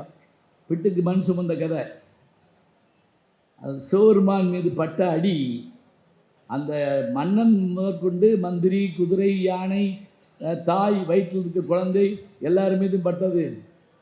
இதை கேட்டுக்கிட்டு இருந்த ஒரு பையன் எல்லார் மேலேயும் படித்தாருன்னு கேட்டான். ஆமாம் அப்படின்னேன். அப்போ அவர் சாப்பிட்ட புட்டு எல்லாருக்கும் போய் சேர்ந்துச்சான்னா, நீ உட்கார முதல்ல அப்படின்ட்டேன். அது போய் சேர்ந்துச்சுன்னு இருக்கு. ஆனால் சமீபத்தில் ஒரு கவிதையிலங்க, எல்லார் மீதும் அந்த அடி பட்டது, அந்த வந்திக்கிழவியின் முதுகில் மட்டும் அந்த சுவடு இல்லை. சீனு ராமசாமி எழுதுறாருங்க ஒரு கவிதையில், இயக்குனர் சீனு ராமசாமி. சரி இருக்கட்டும் விடுங்க, இதை படித்தோம்னா அது மறந்து போயிடும். அங்கே வாங்க, ஏன் இவர் நெத்திக்கு என்ன திறந்து காமிச்சார்? இப்போ வாத்தியார் கொஞ்சம் தயங்கிட்டு அப்புறம் பதில் சொல்லியிருக்கார். நான் சொல்கிற கதை புரியுதில்லை, என் கூட தானே வர்றீங்க? ஏன்னா நடுவில் இப்படி கேள்வி கேட்பேன், தயாராக தான் உட்காந்துருக்கணும். அப்போ அவர் சொன்னார், அவர் ஏன் நெத்திக்கண்ணை திறந்து காமிச்சார்னா, அவன் எரிக்கணும்லாம் நெத்திக்கண்ணில் திறக்கலப்பா, 2 பேருக்கு சண்டை வந்தப்போ முக்கியமான ஒரு விஷயத்தை விட்டுட்டோம். என்ன அப்படின்னா, இயற்கையிலேயே பெண்களுக்கு கூந்தலில் மனம் இல்லை. யார் சொல்கிறா? நக்கீரர். இருக்குங்கிறாரு சிவபெருமான். சொல்லொன்னே இவர் கேட்குறாரு, சிவபெருமான் கேட்குறாரு, இயற்கையிலே கூந்தலுக்கு மனம் உண்டு, உத்தம சாதி பெண்களுக்கு அப்படின்னு கேட்குறாரு. உடனே அவர் நக்கீரர், இல்லை. கலைமகளுக்கு, சரஸ்வதிக்கு இல்லை. அலைமகளுக்கு லட்சுமி இல்லை. இப்படி ஒவ்வொன்றா கேட்டுக்கிட்டு வர்றப்ப அவர் கேட்காமலே இவர் ஒரு வார்த்தையை சொல்கிறாரு. யார்? நக்கீரர். அவங்களுக்கெல்லாம் இல்லைங்கிறது மட்டுமில்ல, நான் அன்றாடம் வழிபடுகிறேனே இமயவள், உமையவள், பார்வதி, மீனாட்சி, விசாலாட்சி, அவளுடைய கூந்தலுக்கும் இயற்கையில் மனம் இல்லைன்னு சொன்ன உடனே சிவபெருமான் கொஞ்சம் தயங்குறாரு. ஏன் மனைவி கூந்தலில் வாசனை இல்லைன்னு இவனுக்கு எப்படி தெரியும்? அப்போ தான், எப்பா வந்திருக்கதா அந்த அம்மா புருஷன்தான்டா அப்படின்னு காட்டுறதுக்காகத்தான் அந்த விசிட்டிங் கார்டு மாதிரி அந்த நெத்திக்கு என்ன திறந்தார்னு சொல்லி அந்த ஆசிரியர் சொல்லி அந்த பையனை உட்கார வச்சிருக்கார். அந்த கேள்வி கேட்ட பையன்தான் தமிழகத்தினுடைய மேனாள் முதல்வர் டாக்டர் கலைஞர் அவர்கள். ஏன் வச்சுக்கோங்க, படிக்கிறப்ப எப்படி கேட்டுக்காரு பார்த்தீங்களா? பதில் சொன்னவர் யார் என்று கேட்டால், தேவாரத்துக்கு உரை எழுதிய தண்டபாணி தேசிகர் என்ற ஒரு அற்புதமான மனிதர். இதை யார் சொன்னா தெரியுங்களா? நான் மதுரை காமராஜ் யூனிவர்சிட்டியில் பிஹெச்டி படிக்கிறப்ப இவங்களை போன்ற வெள்ளைவாரனார், இவர் போன்ற பெருமக்கள் வகுப்பெடுப்பாங்க எங்களுக்கு. அப்பா அவர் இந்த செய்தியை சொல்கிறாரு, அவர்தான் அந்த கேள்வியை கேட்டார், அந்த பதிலை சொன்னது நான் தான் அப்படின்னார். எவ்வளவு சுவாரஸ்யமான விஷயம் இருக்குது பார்த்தீங்களா? நமக்கு தெரியாத ஒரு விஷயத்தை சின்னதாக அப்படி போட்டு காமிச்சிட்டா போதுங்க, அதை நல்லா ரசிக்கலாம், ரசிக்க வைக்கணும். அப்போ தான் அந்த விருந்து சாப்பாடு எப்படி இருந்துச்சு அப்படின்னு கேட்டால் அது ஒவ்வொன்றா சொல்ல சொல்ல சொல்ல நமக்கு பசிக்கணும். பொதுவாக விருந்துக்கு போய் வியாதிக்காரன் பக்கத்தில் உட்காரக்கூடாதுன்பாங்க. அது என்ன, வியாதிக்காரன்னு வேற ஒன்றும் இல்லைங்க. எனக்கு ஒரு அனுபவம். ஒரு கல்யாண வீட்டில் சாப்பிட உட்காந்துருக்கோம், என் முன்னாடி இலக்காரரு எது வந்தாலும் வேணாங்கிறாரு. அவன் அல்வா கொண்டு வர்றான், சுகர் நோ, அவன் எனக்கு வைக்காமல் போயிட்டான். உருளைக்கிழங்கு வறுவல் வேணாம், வாயு, எனக்கு வைக்காமல் போயிட்டான். இப்போ அந்த ஆளை எடுத்து நான் சாப்பிடாம வந்தேன். இது மாதிரி இருந்தால் எப்படி இருக்க முடியும்? விருந்து சாப்பிட்ற போது நமக்கு அது எப்படி இருக்கணும் அப்படின்னா, அப்படி மகிழ்ச்சியாக இருக்கணும். அது அடுத்தவங்கிட்ட சொல்கிற போது நல்லா இருக்கும். தாய் ஒருத்தி இருக்கிறாள், அவள் உறங்காமல் இருக்கிறாள், இந்த வார்த்தை சொன்னார் பாருங்க. அது கொஞ்சம் அதிகமாக சொன்னால் கூட, நந்தி கிளம்பகம்னு ஒரு நூல் இருக்குது. இப்படிலாம் ஒரு நூல் இருக்கான்னு கேட்கக்கூடாது. இங்கே இத்தனை ஸ்டால் இருக்குது, நான் பேச பேச பேச போய் பார்த்துட்டு வந்துடணும், வாங்கிட்டு வந்துடணும், என்கிட்ட கையெழுத்து வாங்கணும், அப்போ தான் நான் நம்புவேன். உண்மையை சொல்கிறேன். ஒரு புத்தக திருவிழாவில் நான் பேசுகிற போது சகலகலாவல்லி மாலைன்னு ஒரு நூலை பற்றி சொல்கிறேன். குமரகுருபரர் காசியில் இருக்கக்கூடிய அந்த மன்னன்கிட்ட போய் மடம் கட்டுவதற்கு பணம் கேட்பதற்காக, அவருக்கு தமிழ் தெரியாது, இவருக்கு இந்துஸ்தானி தெரியாது. இவர் என்ன பண்ணுறாரு, சரஸ்வதியை வேண்டுறாரு. 10 பாட்டு, சகலகலாவல்லி மாலை 10 பாட்டு. அதை பாடிட்டு அந்த மன்னனுக்கு புரியுமாறு போய் பேசி அந்த பணம் வாங்கி அந்த மடத்தை கட்டுறார் காசியில். நான் இப்போ காசி போயிட்டு வந்தேன், அங்கே அதை பார்த்தேன், அந்த மடத்தை பார்த்தேன், அந்த பாடின இடத்த பார்த்தேன். 2 புலவர்கள் தாங்க கங்கைக்கரையை தாண்டி அந்த பக்கம் போனவங்க. ஒருவர் 16ஆம் நூற்றாண்டு 17ஆம் நூற்றாண்டில் வாழ்ந்த குமரகுருபரர், மற்றவர் யாருன்னு கேட்டால் நம்முடைய கவிஞர் மகாகவி என்று அழைக்கப்படுகின்ற பாரதியார். அவர் தான் 4 வருஷம் காசியில் இருந்தார். இந்த இடத்துல குமரகுருபரர் மடம், கொஞ்சம் தள்ளி போனவன் பாரதியாருடைய மாமாவுடைய வீடு அங்கே இருக்குது. நான் 2க்கும் போயிட்டு வந்தேன், இருக்கட்டும், அது ஒரு சந்தோஷம். இப்போ குமரகுருபரர் பாடின அந்த 10 பாட்டு இருக்கு இல்லையா, இந்த 10 பாட்டை நான் ஒரு நாள் வகுப்பில் சொல்கிறேன். சொல்லிவிட்டு இந்த 10 பாட்டை மனப்பாடம் பண்ணால் நான் ஒரு பேனா பரிசு கொடுப்பேன்னு சொன்னேன். 60 பேர் கொண்ட வகுப்பு. எனக்கு என்ன நம்பிக்கை தெரியுமா, எவனும் படிக்க மாட்டான், நமக்கு பேனா மிச்சம். என் சோதனை காலம் 60 பேர் ஒப்பிச்சுக்கிட்டாங்க 10 பாட்டை. 60 பேர் ஒப்பிச்சுட்டான். எப்படி, யாருக்கு என்ன ஆகாரம் தெரியுமா, நான் வந்து மயிலாடுதுறையில் போய் பேச போயிருக்கேன். அங்கே தர்மபுரம் ஆதீன கல்லூரியில் பேசுகிறேன். திடீர்னு சிஓ வர்றான்னு கத்துறாங்க. கல்லூரிக்கு இருக்குடா சிஓ வர்றாருன்னு யோசிச்சா 2-3 வேன் வருது. அவர் இறங்கி வேகமாக வந்து என் காலை தொட்டுக்கிட்டார். நான் நடுங்கி போனேன். பார்த்தா அவர் என்னுடைய மாணவர். அவர் சொல்கிறாரு, ஐயா நான் தான் உங்கள்கிட்ட படித்த மாணவர், இப்போ கல்வி அதிகாரியாக இருக்கேன். உங்களுக்கு ஞாபகம் வர்றதுக்காக சொல்கிறேன், சகலகலாவல்லி மாலை நீங்கள் படிக்க சொன்னீங்கல்ல, படித்து பாடி மனப்பாடம் பண்ணி ஒப்பிச்சு உங்கள்கிட்ட பேனா வாங்கினது நான் தான் சொன்னான்ல, அப்படியே மகிழ்ந்து போனேன் நான். இதை நான் சொல்லி முடித்து நீங்கள் இந்த பாட்டெலாம் படித்து ஞாபகப்படுத்திக்கிட்டிங்கன்னா உங்களுக்கு எல்லா வகையான பெருமையும் கிடைக்கும்னு சொன்னேங்க. பேச்சு முடியறதுக்குள்ளே உள்ளே போய் எத்தனை புத்தகம் இருக்கோ அத்தனையும் வாங்கிட்டு வந்தாங்க. ஒருத்தர் என்ன பண்ணார் தெரியுமா, எல்லா புத்தகத்தையும் வாங்கிட்டு வர சொல்லி அவ்வளவு பேருக்கும் எல்லாருக்கும் ஒன்று ஃப்ரீயாக கொடுத்தாருங்க. வெந்தாமரைக்கென்று நின் மலர்பாதம் தாங்க என் வெள்ளை உள்ளத்து தண்டாமரைக்கு தகாதுகளோ, சகமேலும் அளித்து உண்டான் உறங்க ஒழித்தான் வித்தாக உண்டாக்கும் வண்ணம் கண்டான் சுவைகள் கரும்பே சகலகலாவல்லியே. பாட்டு இந்த பாட்டு. இதை பாடினா நல்லா இருக்கும்.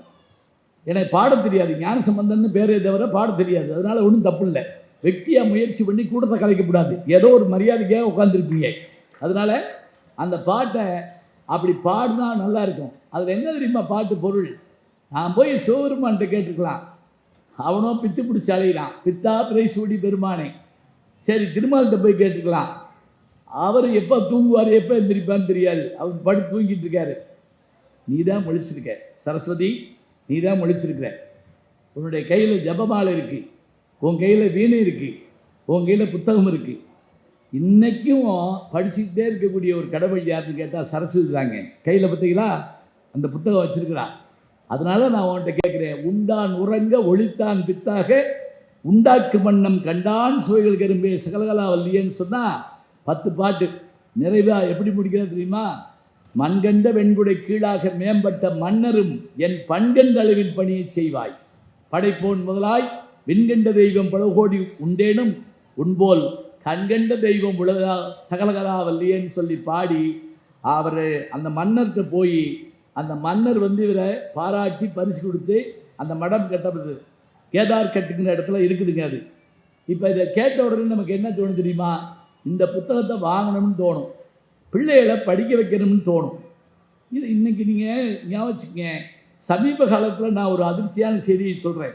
அவங்க எழுத்தாளர் இருக்கிறதுனால அவங்க அது எழுதுனா கூட எல்லோரும் படிக்கலாம். பள்ளிக்கூடங்களில் கல்லூரிகளில் பேச போகிறப்ப நல்ல பாடலோ நல்ல நகைச்சுவையோ சொன்னால் ரசிக்க தெரியலைங்க. தமிழ் தெரியல, என்ன பண்ணுவீங்க? நல்ல செய்தியை சொன்னால் உள்வாங்க மாட்டேங்கிறாங்க. ஒன்றும் இல்லை, ஸ்லேடைன்னு ஒரு வார்த்தை வச்சுருக்கோம். ஸ்லேடைன்னு என்ன, ஒரு சொல்லு இன்னொரு பொருள் கொடுத்தா அருமையாக இருக்கும், அதை ரசிக்க தெரியணும். இப்போ நான் நெதர்லாந்து போயிருந்தேன். அங்கே லேடன் பல்கலைக்கழகத்துக்கு போன போது அங்கே இருக்கக்கூடிய தாமர பட்டயங்கள் அங்கே இருக்குதுன்னு சொல்லி என்னுடைய நண்பர் வேதாசலம் சொல்லியிருந்தார். அவர் வந்து தொல்லியல் துறை அதிகாரி. நீங்கள் போய் பார்த்துட்டு வாங்க அப்படின்னு சொல்லியிருந்தார். நான் போய் பார்த்தேங்க. அந்த செப்பு பட்டயங்கள் யார் தெரியுங்களா, ராஜராஜ சோழனுடைய செப்பு பட்டயங்கள். அதாவது கடாரம்ங்கிற அந்த பகுதியை ஆண்ட, அதாவது இன்றைக்கி இருக்கக்கூடிய மலேசியா பினாங்கு பகுதி, அதை ஆண்ட ஒரு மன்னன் தமிழ்நாட்டில் ஒரு புத்த விகாரம் கோயில் கட்டுவதற்காக இடம் வேணும்னு வந்து ராஜராஜ சோழன்ட்ட கேட்குறான். 1000 வருஷத்துக்கு முதல்ல. உடனே அவர் என்ன பண்ணுறாரு, வெறும் கோயிலாக இருந்தால் விளக்கேற்ற முடியாது, அதில் வேறு நல்ல காரியம் நடக்காது, அதனால் கோயிலுக்கு இடமும் கொடுத்து அந்த செலவுக்கான ஒரு ஊரையும் உனக்கு தர்றேன் அப்படின்னு சொல்லி ஆனைமங்கலம்ங்கிற ஒரு ஊரையே தானமாக தந்ததற்கு அடையாளமாக ஒரு செப்பு பட்டயத்தை தர்றாருங்க. அந்த செப்பு பட்டயம் தான் அங்கே நெதர்லாந்து நாட்டில் லேடன் பல்கலைக்கழகத்தில் அங்கே வச்சுருக்காங்க. அங்கே எப்படி போச்சு ஒரு கேள்வி கேட்கலாம். அது டச்சுக்காரர்கள் தேசம், நம்மை டச்சுக்காரர்கள் ஆண்டிருக்கிறார்கள். அப்படிலாம் சொல்லக்கூடாது. நம்மளை ஆளாதவர்களே கிடையாது.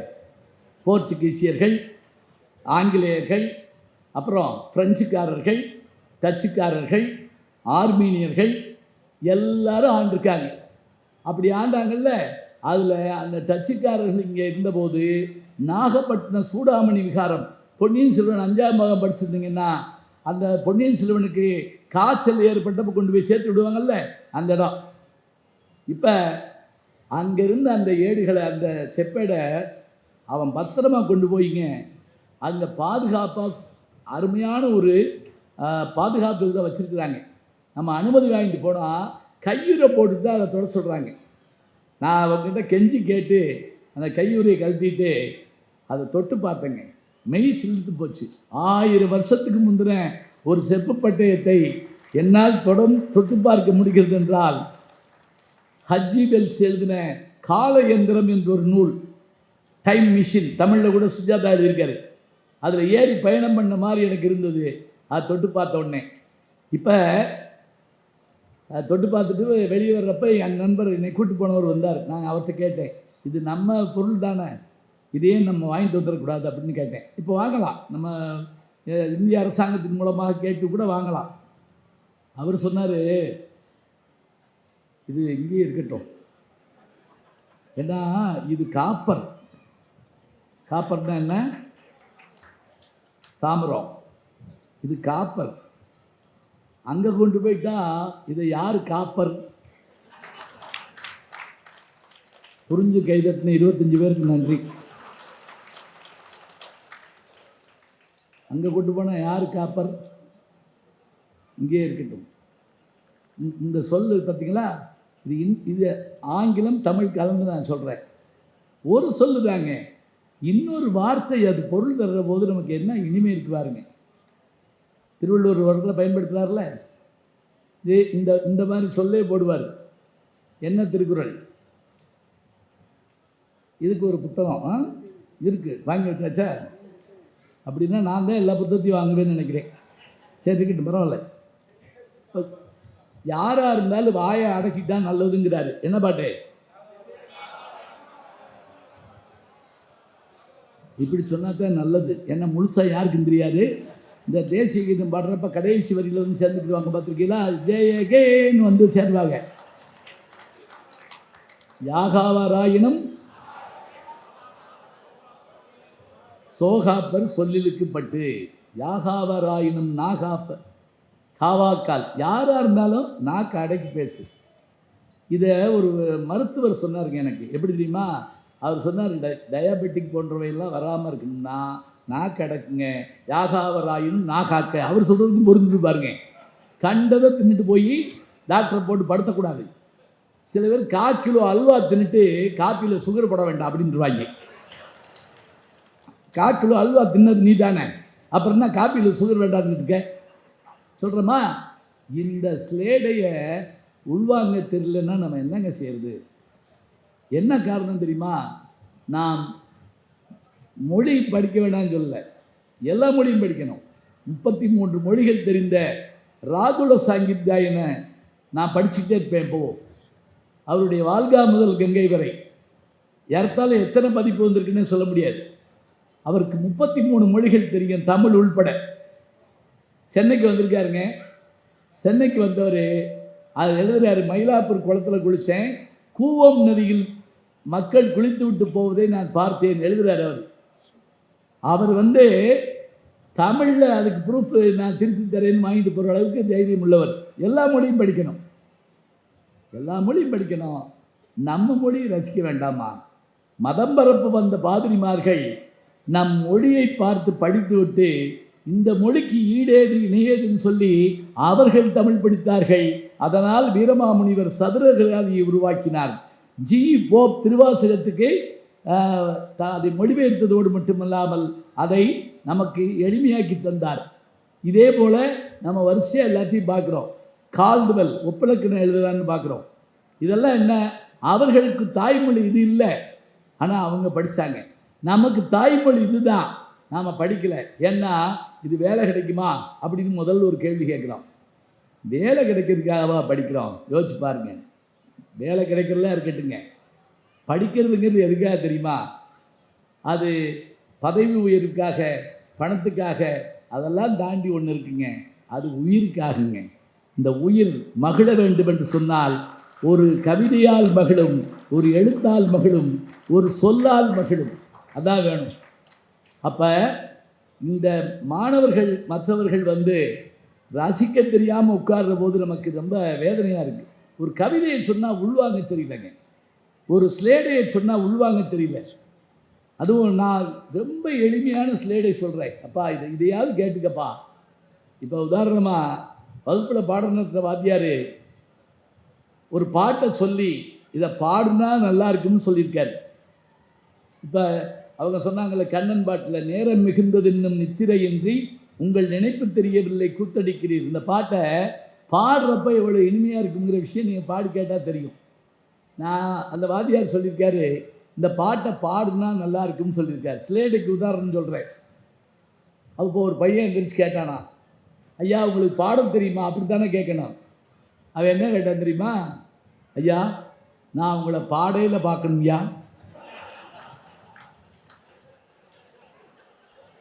எப்படி இருக்கும் பாருங்க. இன்னொருத்தர் எழுந்திரிச்சு எப்போ பார்க்கலாம்யா அப்படின்னா, அவர்னா வாரமாக போவார். இப்போ பாருங்க, பாடுகிற போதுங்கிற ஒரு சொல்ல அவன் இன்னொரு பொருளில் அடிக்கிற போது நமக்கு எத்தனை ஆச்சரியமாக இருக்குது பாருங்க. நான் நந்திக்கிழமை ஏன்னு தெரியுமா, அதில் அந்த தலைவி ஒவ்வொரு முறையும் தலைவன் வந்துட்டான்னு தெரிஞ்சுட்டு இரவுக்குறின்னு பேர். இரவுக்குறின்னா இரவு ராத்திரி பார்க்கறது. அவன் முதல்ல கல்லை கொண்டு எறிவான், சத்தம் கேட்கும், இவன் எந்திரிப்பா, அம்மா என்னம்மா அப்படிப்பா, தண்ணி குடிக்க போகிறேன் மொதல் வார்த்தை.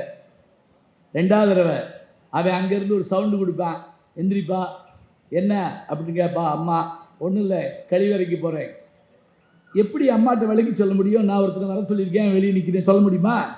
முடியாது. மூணாவது தடவையே அவன் ஏதோ ஒரு சிக்னல் கொடுத்த உடனே இவன் எந்திரிக்க போகிறதுக்குள்ளே பார்த்தா அம்மா எந்திரிச்சு உட்காந்துருக்கா. அப்போ இவன் மனசுக்குள்ளே என்ன செய்யறா தெரியுமா? இந்த ஊரில் நாய் தூங்கினாலும் தூங்கிறோம், ஆனால் என் தாய் தூங்க மாட்டேங்கிறான். நாய் துஞ்சினும் தாய் துஞ்சால் அப்படின்னு மனக்கலக்கத்தோடு பேசுகிறாங்க. இதே நந்தி கிளம்பகத்தில் தான் ஒரு பாட்டு இருக்குது. என்ன தெரியுங்களா? அந்த காலத்தில் அந்த திருமணமானவர்கள் சில நேரங்களில் அந்த பரத்தையர் வீட்டுக்கு போகிறாங்கங்கிற விஷயத்தை நம்ம பார்க்குறோம். இதில் சிலப்பதிகாரத்தில் கூட அந்த கோவலன் மாதவி வீட்டுக்கு போனான் அப்படிங்கிறது. அப்படி போயிட்டு வர்றான்ல, அப்படி போயிட்டு வரக்கூடிய அவன் மறுநாள் காலையில் மனைவிட்ட வழிவான் பாருங்க, எங்கே போனேன் நேற்றிரவு அப்படின்னா எப்படி சொல்லுவேன்? ஒரு மாதிரியா லூசு மாதிரி திரிச்சிருக்கான். சரி நீ எங்கே போனேன்னு சொல்ல வேண்டாம், அந்த வீட்டில் பாட்டு பாடினியான்னு கேட்டிருக்கான். இவனுக்கு பெருமையாக சந்தோஷம் தாங்க முடியாமல் கேட்டுருப்பா போலன்னு நினச்சி, ஆமாம் அப்படின்னா நினச்சேன் அப்படின்னா அவ என்ன நினச்ச? ராத்திரி 12 மணிக்கு ஒரு சத்தம் கேட்டது. எங்கள் அம்மா சொன்னா காட்டில் பேய் அழுகுதுன்னு சொன்னான்.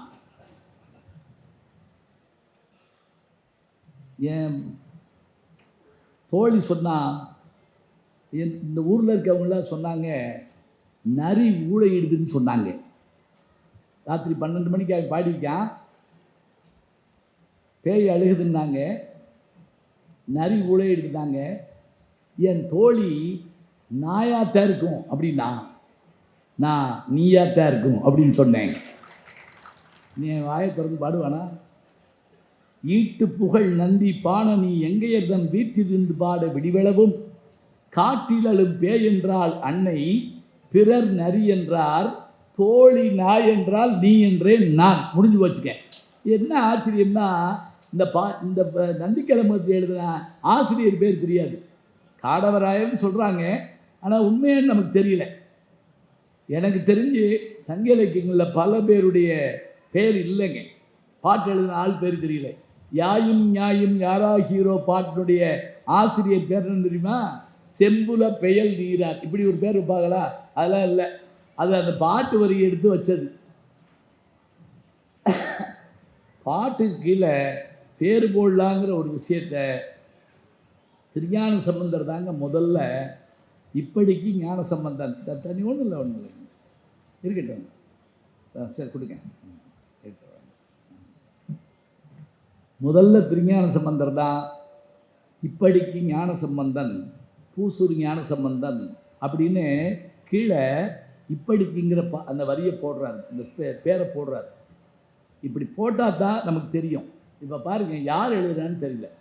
இன்றைக்கி கூட நமக்கு இவ்வளவு விஞ்ஞானம் வளர்ந்துருக்குது. திரைப்பட பாடல்லையே எத்தனை குழப்பம் இருக்குது தெரியுங்களா? அருமையான பாட்டு, எந்த பாட்டு கேட்டாலும் பழைய பாட்டை உடனே பட்டுக்கோட்டைன்றுவோம், இல்லைன்னா கண்ணதாசன்றுவோம். ஒன்றும் இல்லை, மணப்பாறை மாடு கட்டி மாய உரம் ஏறு ஊட்டின்னு ஒரு பாட்டு இருக்குல்ல, மக்களை பெற்ற மகராட்சியில் வர்ற பாட்டு. இதை நீங்கள் கண்ணதாசன் தொகுதியில் பழசில் எடுத்து பார்த்தீங்கன்னா அந்த பாட்டு இருக்கும். பட்டுக்கோட்டை கல்யாண சுந்தரம் தொகுதியில் பார்த்தீங்கன்னா அந்த பாட்டு இருக்கும். ஆனால் 2 பேரும் எழுதலை. எழுதினவர் மருதகாசி. மருதகாசி எழுதின பாட்டை இப்போ பிரிண்டிங்கில் தப்பாக விடுறோம். ஏன் கூகுள் என்ன செய்யுது? நம்ம கூகுள் சொல்கிறதெல்லாம் உண்மையை நம்பிட்டு இருக்க முடியுமா? இல்லை. ஏன்னா நம்ம தானே ஏற்றி வைக்கிறோம். அதில் தப்பு இருக்கத்தான் செய்யும். இப்போ சமயத்தில் நான் அமெரிக்காவுக்கு போயிருந்தப்ப ஆர்டிஃபிஷியல் இன்டெலிஜென்ஸுங்கிற அந்த ஏஐ, அதை ஒருத்தர் எனக்கு அது விளக்கி சொன்னாருங்க. என்ன தெரியுமா? ஒரு ஆப்பை வச்சுக்கிட்டு நீங்கள் ஒரு கவிதை சொல்லுங்கள், அந்த கவிதையை பாட்டாக மாற்றுவோம் பாருங்கள் அப்படின்னு சொன்னேன். நான் ஒரு கவிதை சொன்னேன். என்ன மாதிரி பாட்டு வேணும்னு கேட்டார். நான் ஒரு மெல்லிசை மாதிரி இருக்கட்டும், ஆண் குரலா பெண் குரலான்னு கேட்டார். அதில் ஒன்று இதில் ஒன்று போடுங்களேன் அப்படின்னு. நான் கோரஸ் வேணுமா? ஆமாம். புல்லாங்குழலோடு ஆரம்பித்தா நல்லாயிருக்கும். வீணை 2 தபேலா அதையும் போடுங்க, நம்ம என்ன காசாக கொடுக்க போகிறோம்? இப்போ நான் சொல்லி படிச்சுட்டு இதுக்கான பாட்டை அவர் நாளைக்கு போட்டு வந்து கொடுப்பாருன்னு நினச்சேன். என் கண்ணு முன்னாடியே 13 செகண்டில் நான் சொன்ன கவிதை இருக்குல்ல, இயல் இயல் இயல்னால் என்னென்னா உரைநடை, அதை இசையாக மாற்றி கொடுத்துங்க. ஒரு ஃப்ளூட்டோட, ஒரு வீணையோட, ஒரு பெண் குரலோட, ஒரு ஆண் குரலோட, ஒரு கோரஸோட அந்த பாட்டு. இப்போ நான் நீங்கள் நம்ப மாட்டேன்னு சொன்னால், நான் என் கையில் செல்லு வச்சுருக்கேன், அதில் அது நான் பதிஞ்சு வச்சுருக்கேன். அது என்ன செஞ்சுருங்களா? 6 மெட்டில் போட்டு கொடுத்துச்சு. இது யார் செஞ்ச வேலை தான்? நான் ரெக்கார்டிங் ரூம் போகலை, பாடகர்களை பார்க்கலை, இசை அமைப்பாளர்களை ஒருத்தரையும் சந்திக்கலை. ஆனால் எல்லா வேலையும் அது பார்த்துருச்சு. இது இத்தனை ஒரு விஞ்ஞான வளர்ச்சி இன்றைக்கி இருக்குது. ஆனாலும் கூட சில நேரங்களில் பாட்டு யார் எழுதுறான்னு தப்பு விட்டுரும். இது யாருக்கு இது பண்ண முடிஞ்சது சொல்ல முடியாமல் போயிடுது. எதுக்கு சொல்கிறேன் அப்படின்னா, பழைய பாடல்கள், பழைய விஷயங்களை பார்க்குற போது அது யாரால் எழுதப்பட்டதுன்னு தெரிஞ்சுக்கணுங்க. எப்போவுமே ஒரு மெத்தடாலஜி என்னன்னு கேட்டிங்கன்னா, ஒன்று எழுதினால், ஒன்று சொன்னால் அது யாருடைய கூற்றுங்கிறத நம்ம சொல்லணும். இப்போ நான் என்கிட்ட ஒரு 65 பேர் எம்ஃபில் பட்டம் வாங்கியிருக்காங்க, 16 பேர் டாக்டர் பட்டம் வாங்கியிருக்காங்கன்னா, முதல்ல என்ன பார்ப்போம்னா அவங்க என்ன மெத்தடாலஜி ஃபாலோ பண்ணியிருக்காங்கன்னு பார்ப்போம். அதில் சொல்கிற மாதிரி அது இருக்கணும்னு நம்ம நினைப்போம். அதில் முக்கியமாக என்னென்னா, மேற்கோள் காட்டுறப்ப இது இன்னாருடைய கூற்றுன்னு சொல்லணுங்க. அது மட்டும் இல்லை, அந்த புத்தகத்தை பிபிலியோகிராஃபியில் பின்னாடி நமக்கு எடுத்து காட்டணும். பக்கம் இத்தனை, வரி இத்தனைன்னு சொல்லணும். இன்றைக்கி அது செய்கிறதே இல்லை. மேடையில் பல பேர் யார் கவிதையாவது எடுத்து வந்து வச்சுக்கிட்டு அவங்க கவிதை மாதிரி சொல்கிறாங்க. அது முறையாகாது. பாட்டை சொல்லணும். சொல்கிறதா இருந்தால் அதுக்கு பொருள் வேணும். இப்போ நான் சொன்னேன்ல, இப்போ நான் இந்த பாட்டு சொன்னோடனே நீங்கள் எல்லோரும் ஒரு சந்தோஷமாக சிரிச்சிங்க. இது ஒரு சின்ன விருந்துன்னு வச்சுக்கங்களேன். இதே நேரத்தில் ஒரு அரிய மருந்தாக இருந்தால் என்ன செய்யணும் அப்படின்னா, ஒரு காரியத்தில் வெற்றி அடையணும்னா என்ன செய்யணும் அப்படின்னா, அதுக்கு மோட்டிவேஷ்னல் ஸ்பீச் பார்க்குறோம். அது பெரும்பாலும் தமிழில் எழுதுனா யாரும் படிக்கிறது இல்லை. அது வெறும் ஆங்கில புத்தகமாக வாங்கி படித்தா தான், என்றார் எலியட்ஸ், என்றார் பீச், என்றார் ரிச்சர்ட்ஸ் அப்படி சொன்னால் தான் ஒத்துக்கிறாங்க. என்றார் முனியாண்டின்னா ஒத்துக்கிற மாட்டேங்கிறாங்க. போங்க அவர் விறகுடை வச்சுருக்காரு அப்படின்றாங்க ஒரே வார்த்தையில். ஏன் நம்ம ஆளுங்க யோசிக்க மாட்டாங்களா? இப்போ நான் சொல்கிறேங்க, ரொம்ப அழகாக சொல்கிறாரு ஒரு இது. டேய், நீ ஒரு காரியத்தில் ஜெயிக்கணும்னா என்ன செய்யணும் தெரியுமா? முதல்ல உடம்பு வழியை பார்க்காத. உடம்பு வழியை பார்த்தேன்னா நீ வந்து என்ன ஜெயிக்க மாட்ட. இப்போ உங்களுக்கு தெரியும், ஒலிம்பிக் பந்தயங்களில் ஜெயிச்சு காட்டக்கூடிய உசைன் போல்ட், 3 முறை ஹார்ட்ரிக் அடித்த உசைன் போல்ட் கால் வலிக்குதுன்னு சொல்லி உட்கார்ந்துருக்க முடியுமாங்க? 3 முறையும் அவரை ஜெயித்தார், வேற யாரையும் ஜெயிக்க விடலை. அவர் கால் வலின்னு சொல்ல முடியுமா? இல்லை. அடுத்து, சாப்பாட்டை மாத்திரம் எதிர்நோக்கி உட்கார்ந்துருந்தா நம்ம வேலை நடக்குமா? கிராமத்தில் கடைகளில் பார்த்துருக்கேங்க, அந்த வியாபாரி மதியானம் 1 மணி 2 மணி வரைக்கும் விற்றுக்கிட்டே இருப்பாருங்க. 4 மணிக்கு சாப்பிட உட்காருவார். அண்ணாச்சி கருப்பட்டி வேணுமே, பக்கத்துலேயே ஒரு இதில் தண்ணி வச்சுருப்பாருங்க, அப்படியே கை கழுவிட்டு வந்து அதை எடுத்து கொடுப்பாருங்க. பசியை பற்றி கவலைப்பட மாட்டார். தூக்கம், நான் கரெக்டாக தூங்கிடுவேன், தூங்கட்டும், அதை பற்றி பரவாயில்ல. ஆனால் நோக்கம் சரியாக இருக்கிற போது தூக்கத்தை கொஞ்சம் விளக்கித்தாங்க வைக்கணும். அதை நம்ம நிறைவேற்றணும்னா பார்க்கணும். சில பேர் எங்களையும் தூங்கிடுவாங்க, பொறாமையாக இருக்கும். நான் பஸ்ஸில் பயணம் பண்ணுறேன் இப்படிலாம், சில பேர் பஸ்ஸில் ஏறினோடனே செல்லமாக நம்ம தோளில் பட்டு தூங்குவாங்க, பார்த்துருக்கீங்களா? அசஞ்சாமனா கூட வைவாங்க. ஒரு இடத்துல உட்காரியா அப்படின்னு கேட்பான். நான் ஒரு தடவை மதுரையிலேருந்து கோயம்புத்தூர் போகிறதுக்காக பஸ் ஏறி உட்காந்துருக்கேன். என் கூட ஏறின ஒருத்தன் கேட்டான், நீங்கள் பழனியா? ஆமாம். கோயம்புத்தூரா? ஆமாம். எந்த ஊரியான்னு கேட்டான். ஐயா கோயம்புத்தூர் தாயா. சொல்லு, எதுக்கு கேட்குற அப்படின்னு. இல்லை, பழனி வந்தால் என்னை அனுப்பி விடுங்க சொல்லிட்டு என் தோளில் படுத்து தூங்கிட்டாங்க. நான் 3.5 மணி நேரம் முழிச்சிருந்து பழனி வரவும் அவனை எழுப்பி ஐயா பழனி, ஐயா பழனி நான் கத்தி வந்துருச்சான்னு எந்திரிச்சு சாமியை கும்பிட்டு படுத்துக்கிட்டான். அவன் சாமி கும்பிட என்னையே நேர்ந்து விட்டுருக்கான். இப்போ தெரியுதா? இப்படி தூங்குதான் ஒரு வேலை நடக்குமா? இல்லை. அது மட்டும் இல்லைங்க, ஒரு சின்ன விஷயத்தில் யாராவது அவமானப்படுத்திட்டா அதை நினச்சிக்கிட்டே வாழ்நாள் பூரா இருப்போம். அது வேண்டியது இல்லைங்கிறாங்க. அவமானங்கள் வரத்தான் செய்யும். அதை மட்டுமே மனசுக்குள்ளே வச்சுக்கிட்டு இருந்தால் ஜெயிக்க முடியுமா? இல்லை. அப்புறம் நான் பெரிய ஆளாக வர வேண்டியவங்க, எனக்கு எந்த அங்கீகாரம் கிடைக்கல அப்படின்னு சிலர் கவலைப்படுவாங்க.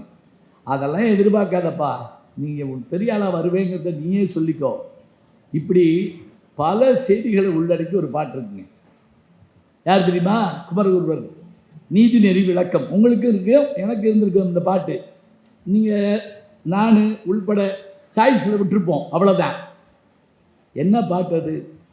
ஜெயிக்க வேண்டும் என்று நினைப்பவர்கள் பசியை நோக்க மாட்டார்கள், தூக்கத்தை பற்றி கவலைப்பட மாட்டார்கள், உடல் வலி பற்றி நினைக்க மாட்டார்கள், அவமானங்களை கண்டு அஞ்ச மாட்டார்கள், ஆதங்கத்தால் வருந்த மாட்டார்கள், பிறர் பாராட்டவில்லையே என்று அவர்களுக்கு ஒருபோதும் கவலை இல்லை.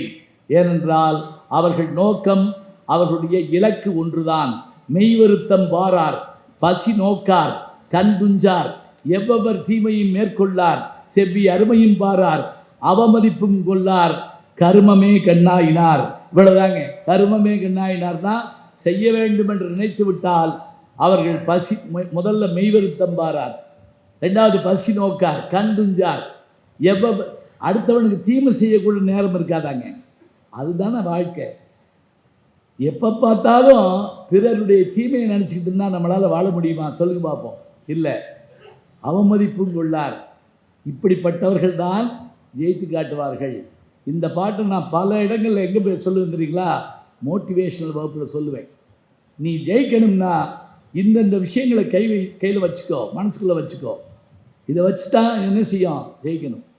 சில பேர் கேள்வி கேட்பாங்க, எல்லா பாட்டும் நீங்கள் சொல்கிறீங்க, அது மறந்து போயிருக்குங்க அப்படிங்கிறாங்க. இன்னொன்று, மனப்பாடம்லாம் பழசுங்க அப்படின்னு தட்டினா வந்துட்டு போகுது, இதில் எதுக்கு அப்படி சொல்லக்கூடாதுங்க. இப்போ நீ ராமாயணமோ பாரதமோ பேச கூப்பிட்றீங்கன்னு வைங்க, நான் உள்வாங்கிட்டு உங்கள்கிட்ட பேசணுமே தவிர ராமாயணம் 6 காண்டத்தையும் கொண்டு வந்து அடுக்கி பாலகாண்டம், அயோத்திய காண்டம், ஆரண்ய காண்டம், கிட்கிந்த காண்டம், சுத்தர காண்டம், அதே சமயத்தில் யுத்த காண்டம், அதுவே ஒரு 6 புத்தகம் இருக்குது, அண்ணாமலை யூனிவர்சிட்டி பதிப்பு. ஆம்பட்டியை அடுக்கி ராமன் இந்த வர்றேன் அப்படின்னு பிரட்டினேன்னு வைங்க, சீதை இந்த வர்றேன், நீங்கள் என்ன செய்வீங்க? நீ பிரட்டிக்கிட்டே உட்காந்து நான் போயிட்டு வரேன்னு போயிடுவீங்க. எனக்கு அது உள்ளுக்குள்ளே போயிருந்தா தான் நினைப்பில் வரும். மறந்து போயிடுது, மறக்காதுங்க. எப்படி மறக்கும்? இப்போ ஒரு போட்டியே வைப்போம், ஒரு அறைக்குள்ளே உங்களை போக சொல்கிறோம். அந்த அறைக்குள்ளே எல்லா வகையான உயர்ந்த பொருள்கள் இருக்குது. வைர நெக்லஸ் தொடங்கி 1.5 லட்ச ரூபா பைக்கிலேருந்து எல்லாமே அங்கே இருக்குது. அப்படி எல்லாமே இருக்கிறப்ப நம்மகிட்ட ஒரே ஒரு கண்டிஷன் மாத்திரம் போடுறாங்க. வெளியே வந்த உடனே ஒரு நோட்டு புத்தகம் வச்சுருப்போம், ஒரு பேனா இருக்கும், 1 நிமிஷம் நீங்கள் உள்ளே போகலாம். உள்ளே போன உடனே எந்தெந்த பொருளை பார்க்குறீங்களோ அத்தனை பொருளும் உங்களுக்கு சொந்தம்னு சொல்லிட்டா என்ன செய்வோம்? அப்படியே ஆடு உள்ளே போவோம். வெளியே ஓடியாந்து அது இது அது டிவி பைக் எல்லாம் சொல்லும்ல. இந்த போட்டியில் ஒருத்தர் வெளியே வந்து 101 பொருள் சொல்லிவிட்டாங்க. 100 பொருள் தான் வச்சுருந்துருக்காங்க. வாசலில் இருந்த பிள்ளையும் சேர்த்து எண்ணிவிட்டாங்க பாட்டுக்க. எப்படி மனசுக்குள்ள நின்றுச்சு? அவையெல்லாம் நமக்குத்தான் என்று சொன்னவுடன் நம் மனது அவ்வளவு துரிதமாக வேலை பார்க்குது. நினைவாற்றல்னா சாதாரண இல்லைங்க. அந்த நினைவாற்றலுக்காக தான் நம்ம மூளை எல்லாத்தையும் நம்ம மெஷினை பார்த்து செஞ்சிடோம்னா அப்புறம் என்ன செய்யறது சொல்லுங்க பார்க்கலாம். இப்போ நாங்கள் இந்த மாதிரி நாமளாவது மனிதர்களோடு போராடினா அடுத்த தலைமுறை எந்திரத்தோடு தான் போராட போகுது. எந்திரத்தோடு ஆனால் எந்திரம் பெருசு இல்லைங்க. ஏன் தெரியுமா? அதை கண்டுபிடிச்சவனே மனுஷன் தானே. கணித மேதை சகுந்தலா தேவியை பற்றி நீங்கள் கேள்விப்பட்டிருப்பீங்க. அந்த அம்மா ஒரு முறை ஒரு சாதனை பண்ணி காட்டினாங்க. ஒரு 13 கம்ப்யூட்டரை வச்சு நடுவில் அந்த அம்மா உட்காந்து அந்த தேர்வாளர்கள் வந்து ஒரு பெரிய எண்ணை பெருக்க சொல்லி கொடுக்குறாங்க. நிறைய இது உள்ளது, 5 இலக்கம் 6 இலக்கம் கொண்ட அந்த எண்ணை பெருக்கணும். இந்த 13 கம்ப்யூட்டர்த்தையும் கொடுத்துட்டு இந்த மாட்டி கொடுக்குறாங்க. இந்த கம்ப்யூட்டர் வாங்கி உள்ளே எடுத்துக்கிட்டு அது எண்ணி போடுறதுக்குள்ளே நம்ம போட்டு காமிச்சாங்க. என்ன தெரியுமா? கணினி சிறப்பானது தான், ஆனால் அந்த கணினியை கண்டுபிடித்த நம்முடைய மூளை அதை காட்டும் சிறப்பானது. அதனுடைய நியூரான்ஸ் வந்து கோடிக்கணக்கில் லட்சக்கணக்கில் இருக்குது. இப்படி நெருப்பு இருக்குன்னா அப்படி தொடர உடனே முதல் செய்தி என்னென்னா, இதில் சுடுதுன்னா இது விறுவிறுவிறுன்னு மூளைக்கு போய் சடார்னு எடுத்துக்கோன்னு சொல்லுதில்ல, அதே ஸ்பீடில் வந்து எடுத்துக்கோன்னு சொல்லணும். எப்படி முடியும்? எவ்வளவு வேகமாக செயல்படணும்? இந்த செயல்பாட்டுக்குரிய இதை வந்து நம்முடைய மூளை வச்சுருக்குது. இதை பயன்படுத்தணும். நான் ஒரு இதில் படித்தேன், ஐன்ஸ்டீன், தாமஸ் ஆல்வா எடிசன் 2 பேர் நோபல் பரிசு பெற்றவர்கள். அவர்களுடைய மூளையை பரிசோதித்து பார்த்தாங்களா இறந்த பிறகு, அதில் ஒரு சின்ன பகுதி தான் தேய்மானம் ஆயிருந்துச்சான். 2 பேருமே நோபல் பரிசு வாங்கினவங்க. ஆனால் என்ன, அதில் கொஞ்சம் தான் தேஞ்சிருக்கு. அப்படின்னா நம்ம மூளை எவ்வளோ ஃப்ரெஷ்ஷாக இருக்கும் பாருங்க. நம்ம என்ன சிந்திக்கிறோம்? பெரும்பாலும் ஹோட்டலில் போய் புரோட்டா தின்பமா பொங்கல் தின்பமா சிந்தனை பெரும்பாலும் இருக்குது. இந்த சில சமயம் நம்ம ஸ்டார் ஹோட்டலுக்கு போனோம்னா அதில் ஒரு சிக்கல் என்ன தெரியுங்களா? அதில் பெரும்பாலும் லைட் இருக்காது, 0 வாட் பல்பு தான் போட்டிருப்பாங்க. அந்த மெனு கார்டு ஆங்கிலத்தில் இருக்கும், பார்த்துருக்கீங்களா? அந்த உணவும் தமிழ் உணவு இருக்காது. ஒருத்தர் போன உடனே உள்ளே உட்கார்ந்த உடனே அவங்க அந்த மெனு கார்டு கொடுத்தாங்க. அது 5ஆம் கிளாஸ் இங்கிலீஷ் புஸ்தகம் மாதிரி இருக்குது. அப்படியே பரட்டிக்கிட்டே இருந்திருக்கான், கண்ணும் தெரியல, லைட் இல்லை. அப்புறம் யோசிச்சு பார்த்தான், நல்ல பொருளாக இருந்தால் கடைசியில் தான் போட்டிருப்பாங்க அப்படின்ட்டு அவனை கூப்பிட்டு, அந்த இவரை கூப்பிட்டு, பேரரை கூப்பிட்டு, இந்த கடைசியாக இருக்கிறது கொண்டு வா அப்படின்னா. அவர் சொல்கிறார், அது வந்து ப்ரெஸ் நேமு, இந்த இப்போ இதை அடித்தோம்னா என்ன ப்ரெஸ்ஸில் அடித்தோம்னு போட்டுப்போம்ல, அதை அவன் பலகாரம்னு நினச்சிருந்துருக்கான். சரி அப்படியா, அவர் சாப்பிட்றது கொண்டு வா, அது எச்சி வேற கொண்டு வரேன் போ. அங்கனக்குள்ளே அது கூட யோசிக்க முடியல. எழுத்தாளர் சுஜாதா ஒரு முறை சொன்னாருங்க, எதுக்கு தெரியுமா விளம்பரம் திரும்ப திரும்ப திரும்ப போடுறாங்க?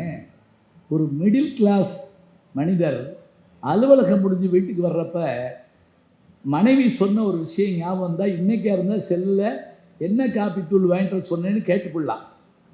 முன்னெல்லாம் அப்படி செய்ய முடியாது. காப்பித்தூள் கடைக்கு போனால் அவர் ஒரு ஆள் கேள்வி கேட்பார், இது இந்த பீபிரி கலந்ததா, இது கலந்ததா, அது கலக்காததா. நம்ம குழம்பிடுவோம், ஐயோ என்னது எது வாங்கிட்டு போனாலும் வை விழுகுமே அப்படி நம்ம யோசிப்போம். அப்போ அந்த விளம்பரம் ஞாபகம் வரணுமா, காஃபி என்றாலே அப்படின்னா சட்டுன்னு வாங்கிடுவாப்படியா. அப்போ என்ன தெரியுங்களா, நமக்கு பதிய வைக்க வேண்டும் என்பதற்காக சொல்லப்படுகிறது. இப்போ நம்முடைய இலக்கியங்கள் எல்லாங்க, நூல் நம்ம படிக்கிறதுலாம் என்ன தெரியுங்களா, நமக்கு ஒன்று மகிழ்வை தரணும், அது விருந்து. நம்மை வழி நடத்தணும், நமக்கு என்ன மாதிரி வாழ வேண்டும் என்பதையெல்லாம் சொல்லித்தர வேண்டும். அண்ணன் தம்பியினுடைய வாழ்க்கை எப்படி இருக்கணுங்கிறதுக்காக தரங்க திரும்ப திரும்ப ராமாயணம், திரும்ப திரும்ப மகாபாரதம் சொல்லப்படுது. சொல்லுங்க பார்க்கலாம். தம்பியருள் சிறந்தவர் ராமன் தம்பியரா அல்லது ராவணன் தம்பியரான்னு நாங்கள் பட்டிமன்றம் போடுவோம். என்ன இதில் என்ன தெரிய போகுது, என்ன பட்டிமன்றம் அப்படி இல்லைங்க. ஒரு டிக்கெட்டில் 2 படம் மாதிரி ராமன் தம்பியரை பற்றி தெரிஞ்சுக்கிறோம். அதாவது பரதன், இலக்குவன், சத்ருகனன். அதே மாதிரி ராவணனுடைய தம்பியர் அவங்கள பற்றி தெரிஞ்சுக்கிறோம். கும்பகர்ணன், அதே மாதிரி விபீஷணன் தெரிஞ்சுக்கிறோம். இவங்களில் யார் சிறந்தவங்கன்னு பேசுகிறப்ப, அது நடுவர் யோசித்து சொல்கிறப்ப எப்படி இருக்கும். ஆசாஞான சம்பந்தம் போன்றவர்கள்லாம் அந்த தீர்ப்பு சொல்கிறப்ப, குன்றக்குடி அடிகளார் போன்றவங்க தீர்ப்பு சொல்கிறப்ப அப்படி உட்கார்ந்து கேட்போம். திருச்சி வானொலியில் அந்த காலத்தில் அதை அவ்வளோ அழகாக ஒளிபரப்புவாங்க. அப்படியே நேருக்கு நேர கம்பன்களை கேட்குற மாதிரி நமக்கு இருக்கும். அப்போ என்ன தெரியுங்களா, அவன் விபீஷணன் போய் கும்பகர்ணன் சொல்கிறான், என்ன நீ வந்துரு, ராமன் நல்லவன், நம்ம அண்ணன் தப்பு பண்ணான் கேட்கல, நான் சொன்னேன் கேட்கல, நீ சொன்ன கேட்கல, நீ பேசாமல் வாண்ணேன். அதுக்கு அவன் கும்பகர்ணன் சொல்கிறான், அவன் பெரிய இதானவன், அவன் உண்டானவன் அப்படி தானேங்க சொல்கிறான். அவன் மாதிரி ஒரு மனதுள்ளவன் யாரும் இல்லைங்க. அவன் சொல்கிறான், டேய் தம்பி என்ன சொல்கிற நீ, அண்ணன் செத்து கிடக்கிறத பார்த்து நம்ம உயிரோடு இருக்கலாமாடா, என்னடா அவன் சாப்பிட்ட மிச்சப்பாலை நம்ம சாப்பிட்டோம், அவன் அம்மாட்ட சாப்பிட்டது போக மிச்சம் இருந்த பாலை தான்டா நீயும் நானும் சாப்பிட்டோம். அதோடு மட்டும் இல்லை, அவன் இறந்த பிறகு நம்ம வாழ்கிறோங்கிற ஒரு வாழ்க்கையை நான் நினச்சி பார்க்கலடா. ஆனால் நீ போ, நீ இருக்க வேண்டாம், நீ அங்கே போ. ஏன் தெரியுமா, எல்லாரும் போயிட்டா நம்ம வம்சம் இல்லாமல் போயிருந்தா போ சொல்லி பார்க்குறாங்க. அண்ணன்ட்ட எவ்வளோ வாதான் நான் தெரியுமா, பேசுவது மானமிடை, பேணுவது காமம், கூசுவது மானிடரை நன்று நம்ம குற்றம். பேச்செல்லாம் பெரிய பேச்சு பேசுகிறாருன்னே, நீ போய் மனுஷன் பண்டாட்டியை போய் தூக்கிட்டு வரலாமா அப்படிலாம் சொன்னாங்க. எல்லாம் சொல்லிவிட்டு கடைசியில் அவன் இறந்து விழுகிறான். அப்பா அவனுடைய முகம் சிதைக்கப்படுது. யாருக்காக, அண்ணனுக்காக. இந்திரஜித்தனுடைய மரணமும் இதே மாதிரி தான். அவன் அப்பாட்ட எல்லாம் வந்து சொல்கிறான், அப்பா அந்த பெண்ணை விட்டுருப்பா, வேணாம்ப்பா, சொன்னால் கேளுப்பா, கேட்கல. இவன் கேட்குறான், டேய் உன்னையே நம்பி போகிறது தொடங்குன்னு நினைக்கிறியா, இன்றைக்கி நம்ம சொல்லுவோம் தெரியுமா, ஓம் சம்பாத்தியத்தில் வாழ்கிறோம்னு நினைக்காதரா சொல்கிறோம்ல, என்னையே நோக்கி நெடும்பகை தேடிக்கொண்டேன், யாரையும் நினச்சி நான் தொடங்கலடா, இந்த போர் எனக்காக நான் தொடங்கணும்டா. இந்திரஜித்தன் போகிறான். போயிட்டு நான் திரும்பி வரமாட்டேன்ப்பா, நான் வரலைனாலும் நீ அந்த சீரியை விட்டுட்டு நீ நல்லா இருப்பா சொல்கிறாங்க. அங்கே அவனுடைய அந்த போரில், மாயப்போரில் தோற்று போகிறான். அவன் யாகம் செய்கிற இடத்துல போய் விபீஷணன் காட்டி கொடுத்த உடனே லட்சுமணன் என்ன பண்ணுறான், அவனுடைய தலையை அறுத்துடுறாங்க. அந்த தலையை அந்த குரங்குகள் கொண்டு ஓடியாந்து அப்படி தூக்கி போட்டு விளையாடுது, கால் பந்து மாதிரி. இப்போ இறந்துட்டாங்கிற செய்தி அவனுடைய மனைவி சுலோச்சனை, ரொம்ப பேருக்கு அந்த பேர்லாம் தெரியாது, சுலோச்சனை, அவள் போய் என்ன செய்கிறா, இதோடு முடிச்சிடுறேன், கவலைப்படாதீங்க, டைம் ஆயிடுச்சுன்னு நினைக்கிறேன், சரியா ஆயிடுச்சு, சரி, எவ்வளோ சந்தோஷமாக சொல்கிறாரு. நான் 8:30 மணிக்கு தான் கொடுத்துருந்தாங்க. அது எதுக்கு சொல்கிறேன்னா, எப்போவுமே இந்த நேரத்தை கேட்டுட்டு தான் பேசணும். நான் ஒரு சின்ன கிராமத்துக்கு போயிருந்தப்போ அந்த ஊர் பஞ்சாயத்து போர்டு தலைவர்கிட்ட எவ்வளோ நேரம் பேசணும்னு கேட்டேன். அவர் ஒடியாந்து என் கையை பிடிச்சிட்டு, அப்படிலாம் கேட்கக்கூடாது, இது உங்கள் ஊர், நீங்கள் எவ்வளோ நேரம் வேணாலும் பேசுங்க, நாங்கள் போயிடுவோம் அப்படின்னு சொன்னார். எங்களுக்கு வேலை இருக்குல்ல, நீங்கள் இப்போ நான் தான் வேலையை தவணை ஊர் ஊராக போய் பேசிக்கிட்டு இருக்கேன், நேரம் ரொம்ப முக்கியம். சரி, இந்த சுலோச்சனை போய் தன்னுடைய கணவனுடைய உடம்பு கிடக்குது, தலையை காணோம், கேட்குறா, நான் கிட்ட கிடக்க போ அப்படின்றா. போய் எடுத்துடுறாங்க, கையில் வச்சுட்டு அழுதுட்டு கேட்குறா, ஒரு வார்த்தை எங்கள் அப்பாட்ட சொல்லிட்டீங்கன்னா எங்கள் அப்பா படையனுப்பி உங்களை காப்பாற்றிருக்க மாட்டாரா? இப்போ இறந்த தலை பேசுமான்னு கேட்கக்கூடாது. பேசுகிறதாக கூட அந்த பெண் கற்பனை பண்ணிக்கலாம். இந்த இறந்து போனவங்க ஒரு வார்த்தை பேசிட மாட்டாங்களான்னு சில பேர் கதறுவாங்கல்ல. இதே வார்த்தை கண்ணகி கோவலன்கிட்ட போய் கதற போது, நீ என்னோடு இறந்துடாத இருன்னு நம்ம ஒரு வார்த்தை சொன்னதாக சிலப்பதிகாரத்தில் வருது. இது சூப்பர் நேச்சுரல்பாங்க, இது இயற்கை இறந்த நிகழ்ச்சிம்பாங்க. ஆனால் நமக்கு எங்கள் அப்பா கடைசியாக சொன்னது அப்படின்னு ஒரு வார்த்தை சொல்கிறோம்ல, அப்படியான எண்ணம் உண்டு. அந்த தலை சொல்லுது, சொல்கிறா, எங்கள் அப்பாட்ட ஒரு வார்த்தை சொல்லியிருந்தா உங்களை எங்கள் அப்பா காப்பாற்றிட்டாங்க. அந்த தலை பேசுதுங்க, கொன்னதே உங்கள் அப்பன் தானடி அப்படிங்குது. யார் தெரியுதா? இலக்குவன் யார் என்று கேட்டால் அவன் ஆதிசேஷனுடைய வடிவம். ஆதிசேஷன் யாருன்னா திருமால் படுத்திருக்கக்கூடிய அந்த பஞ்சனை. அந்த ஆதிசேஷனுடைய மறுவடிவம் தான் லட்சுமணன். அந்த இந்த ஆதிசேஷனுடைய மகள் தான் யாருன்னு கேட்டால் இந்த சுலோச்சனை. அவளை தான் இவன் கல்யாணம் பண்ணுறான். ஒரு வார்த்தை எங்கள் அப்பாட்ட சொல்லியிருந்தா அவர் காப்பாற்றிடுவார். கொன்னதே உங்கள் அப்பன் தாரடின்னு சொன்னோடனே அப்படியே அலறிடுறாள். சுலோச்சனா சரி என்று சங்கரதாஸ் சுவாமிகள் எழுதின நாடகத்தில் நீங்கள் பார்க்கலாம். நாடக உலகினுடைய ஆசான் அவருக்கு பேர். நாடக உலகினுடைய தந்தை யார் என்று கேட்டால் பம்மல் சம்பந்த முதலியார். 100க்கும் மேற்பட்ட நாடகங்கள் எழுதினவர். அது மட்டும் இல்லைங்க, அன்னைக்கு சொன்ன விஷயத்தை இப்போ கேட்டாலும் நம்ம கண்ணு கலங்கணும், அது ஒரு வெற்றி. இன்னைக்கு நம்ம சிரிச்சு மகிழணும், அது ஒரு வெற்றி. பிரதாப முதலியார் சரித்திரம் முதல் நாவல் 1879. அதில் வர்ற ஜோக்கை இன்னைக்கு சொன்னாலும் நம்ம சிரிக்கலாம். அதில் ஞானாம்பாள் கதாநாயகி, பிரதாப முதலியார் கதாநாயகன். இவன் கொஞ்சம் மக்கு, அவன் கொஞ்சம் அறிவாளி. பேரே பாருங்கள், ஞானாம்பாள். அப்போ அது பாத்தியார்ட்ட அடி வாங்கிட்டு இந்த கதாநாயகன் கேட்பான் அவர்கிட்ட, எப்படி தமிழில் உயிரெழுத்து எத்தனை அப்படின்னு கேட்பான். உடனே கரெக்டாக சொல்லுவாள், 12 அப்படின்பா. தலையில் அடிச்சுக்கிடுவான். 50ன்னு சொன்னதுக்கே அந்த தமிழ் வாத்தியா என்னை போட்டு அடித்தான். நீ 12ன்னு சொல்கிற, உன்னையை கொல்ல போகிறேன். இது என்ன சொல்கிறது? எப்போ எழுதுனது? இப்போ திருப்பி வருதா? இது இன்னைக்கு நம்மளை அப்படி அப்படி அசைச்சு பார்க்கணும். அதே போல் சபாபதி நாடகம் படமாக கூட வந்துச்சு. அதில் அந்த முதலாளி பேரும் சபாபதி, வேலைக்காரன் பேரும் சபாபதி. காளியன் ரத்னம்னு ஒரு நடிகர். 4 நாவுக்கு பக்கோடா, கால நாவுக்கு பக்கோடா, கால நாவுக்கு பாதாம் அல்வா வாங்கிக்குவா அப்படின்னு 2 காலெலாம் கொடுப்பார். யார்? டிஆர் ராமச்சந்திரன். கால நாவுக்கு பக்கோடா, கால நாவுக்கு பாதாம் அல்வா. அது 2ஐயும் போய் கடை வரைக்கும் போய் திரும்பி வருவாருங்க. என்னப்பா இல்லையான்னு கேட்பார் இவர். எந்த காலனாவுக்கு பாதாம் அல்வா, எந்த காலனாவுக்கு நீ பக்கோடான்னு சொல்லாம விட்டியாப்பா அப்படிப்பார். இது எங்கள் அப்பா சொல்லுவாருங்க. எங்கள் அப்பா தமிழாசிரியர் சொல்லுவார், அது ஜோக்காக இருந்தாலும்டா இந்த பணம் இதுக்குத்தான்னு தீர்மானித்தா அந்த பணத்தை அதுக்கு தான் வச்சுருக்கணுமா, அதுதான் சிறப்பாக. இதுக்கான பணத்தை வேறதுக்கு எடுத்து செலவழிச்சிட்டா அதை நம்ம பேலன்ஸ் பண்ண முடியாதான். பாருங்கள், ஒரு சின்ன நகைச்சுவையில் கூட சொல்லப்படுகிற செய்திகள் நம்ம உள்ளத்தை அப்படியே அசைச்சு காட்டுது. அது வேணும். அதுக்காக தான் நம்ம இதிகாசங்கள் புராணங்களை படிக்கிறது. என்னென்னா, நம்பிக்கை இதெல்லாம் விடுங்க, அந்த அந்த நினைப்பு இருந்தால் போதுங்க. அவை இருந்தால் நம்மளை அப்படியே அசைச்சு பார்க்கும். அப்படியே வியாசர் விருந்தில் நச்சுப்பொய்கை சர்க்கம் பகுதியில் அந்த யட்சனுக்கும் தர்மனுக்கும் இடையில் நடக்கூடிய கேள்வி பதிலில் ஒரு கேள்வி கேட்பான். தனியே செல்லுகிறவனுக்கு உதவி செய்வது எது? வித்தை அப்படிமாறேன். அவன் படித்த படிப்பு தான் எந்த நாட்டுக்கு போனாலும் அவன் காப்பாற்றுமா. நான் போகாத நாடு இல்லை, நான் பார்க்காத ஊர் இல்லை.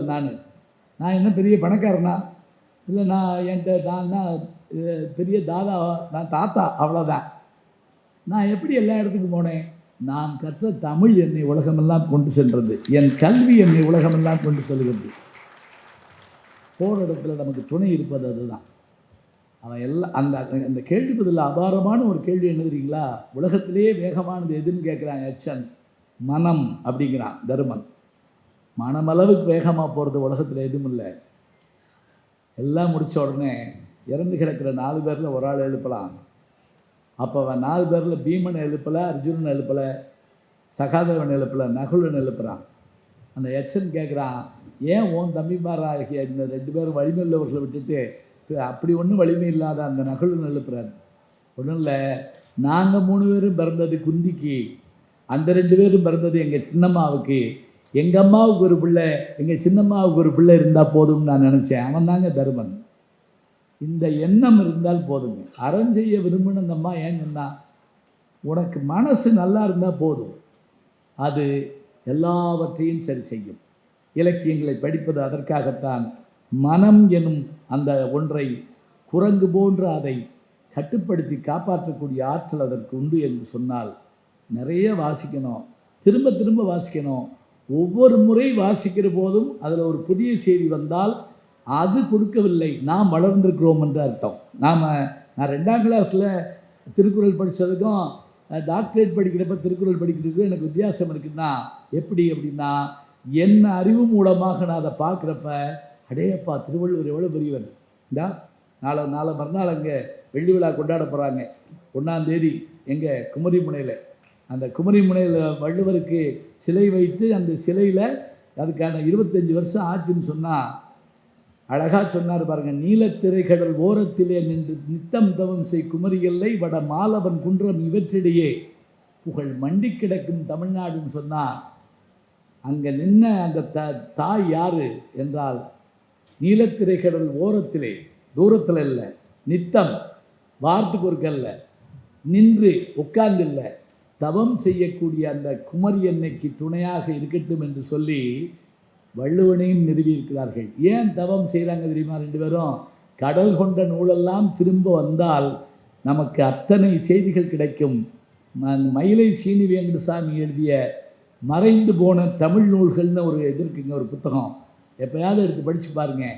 அதில் சொல்லப்படுற அந்த செய்திகளையும் அந்த புத்தகங்களையும் பார்க்குறப்ப எவ்வளவு இதை இழந்துட்டோம்னு நமக்கு தெரியுது.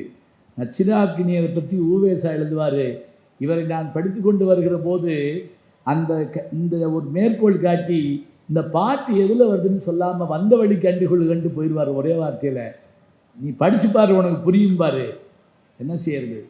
அது சொல்லியிருந்தா அந்த நூலை நான் தேடி எடுத்து பதிப்பிச்சிருப்பேனே அப்படி பாருங்க.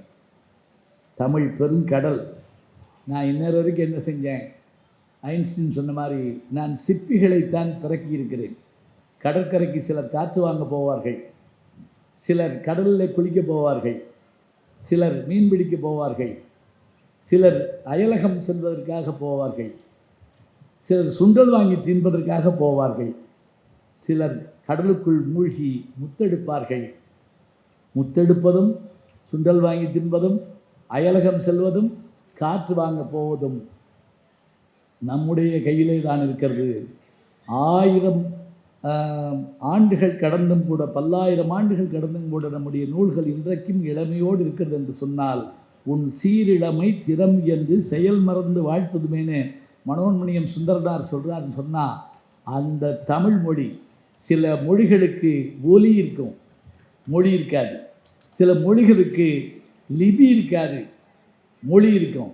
நமக்கு மொழி இருக்குது, நல்ல லிபி எழுத்து இருக்குது, படிப்பதற்கு விழி இருக்குது, வாசிப்பதற்கு புத்தக திருவிழாக்கள் போன்ற வழி இருக்குது.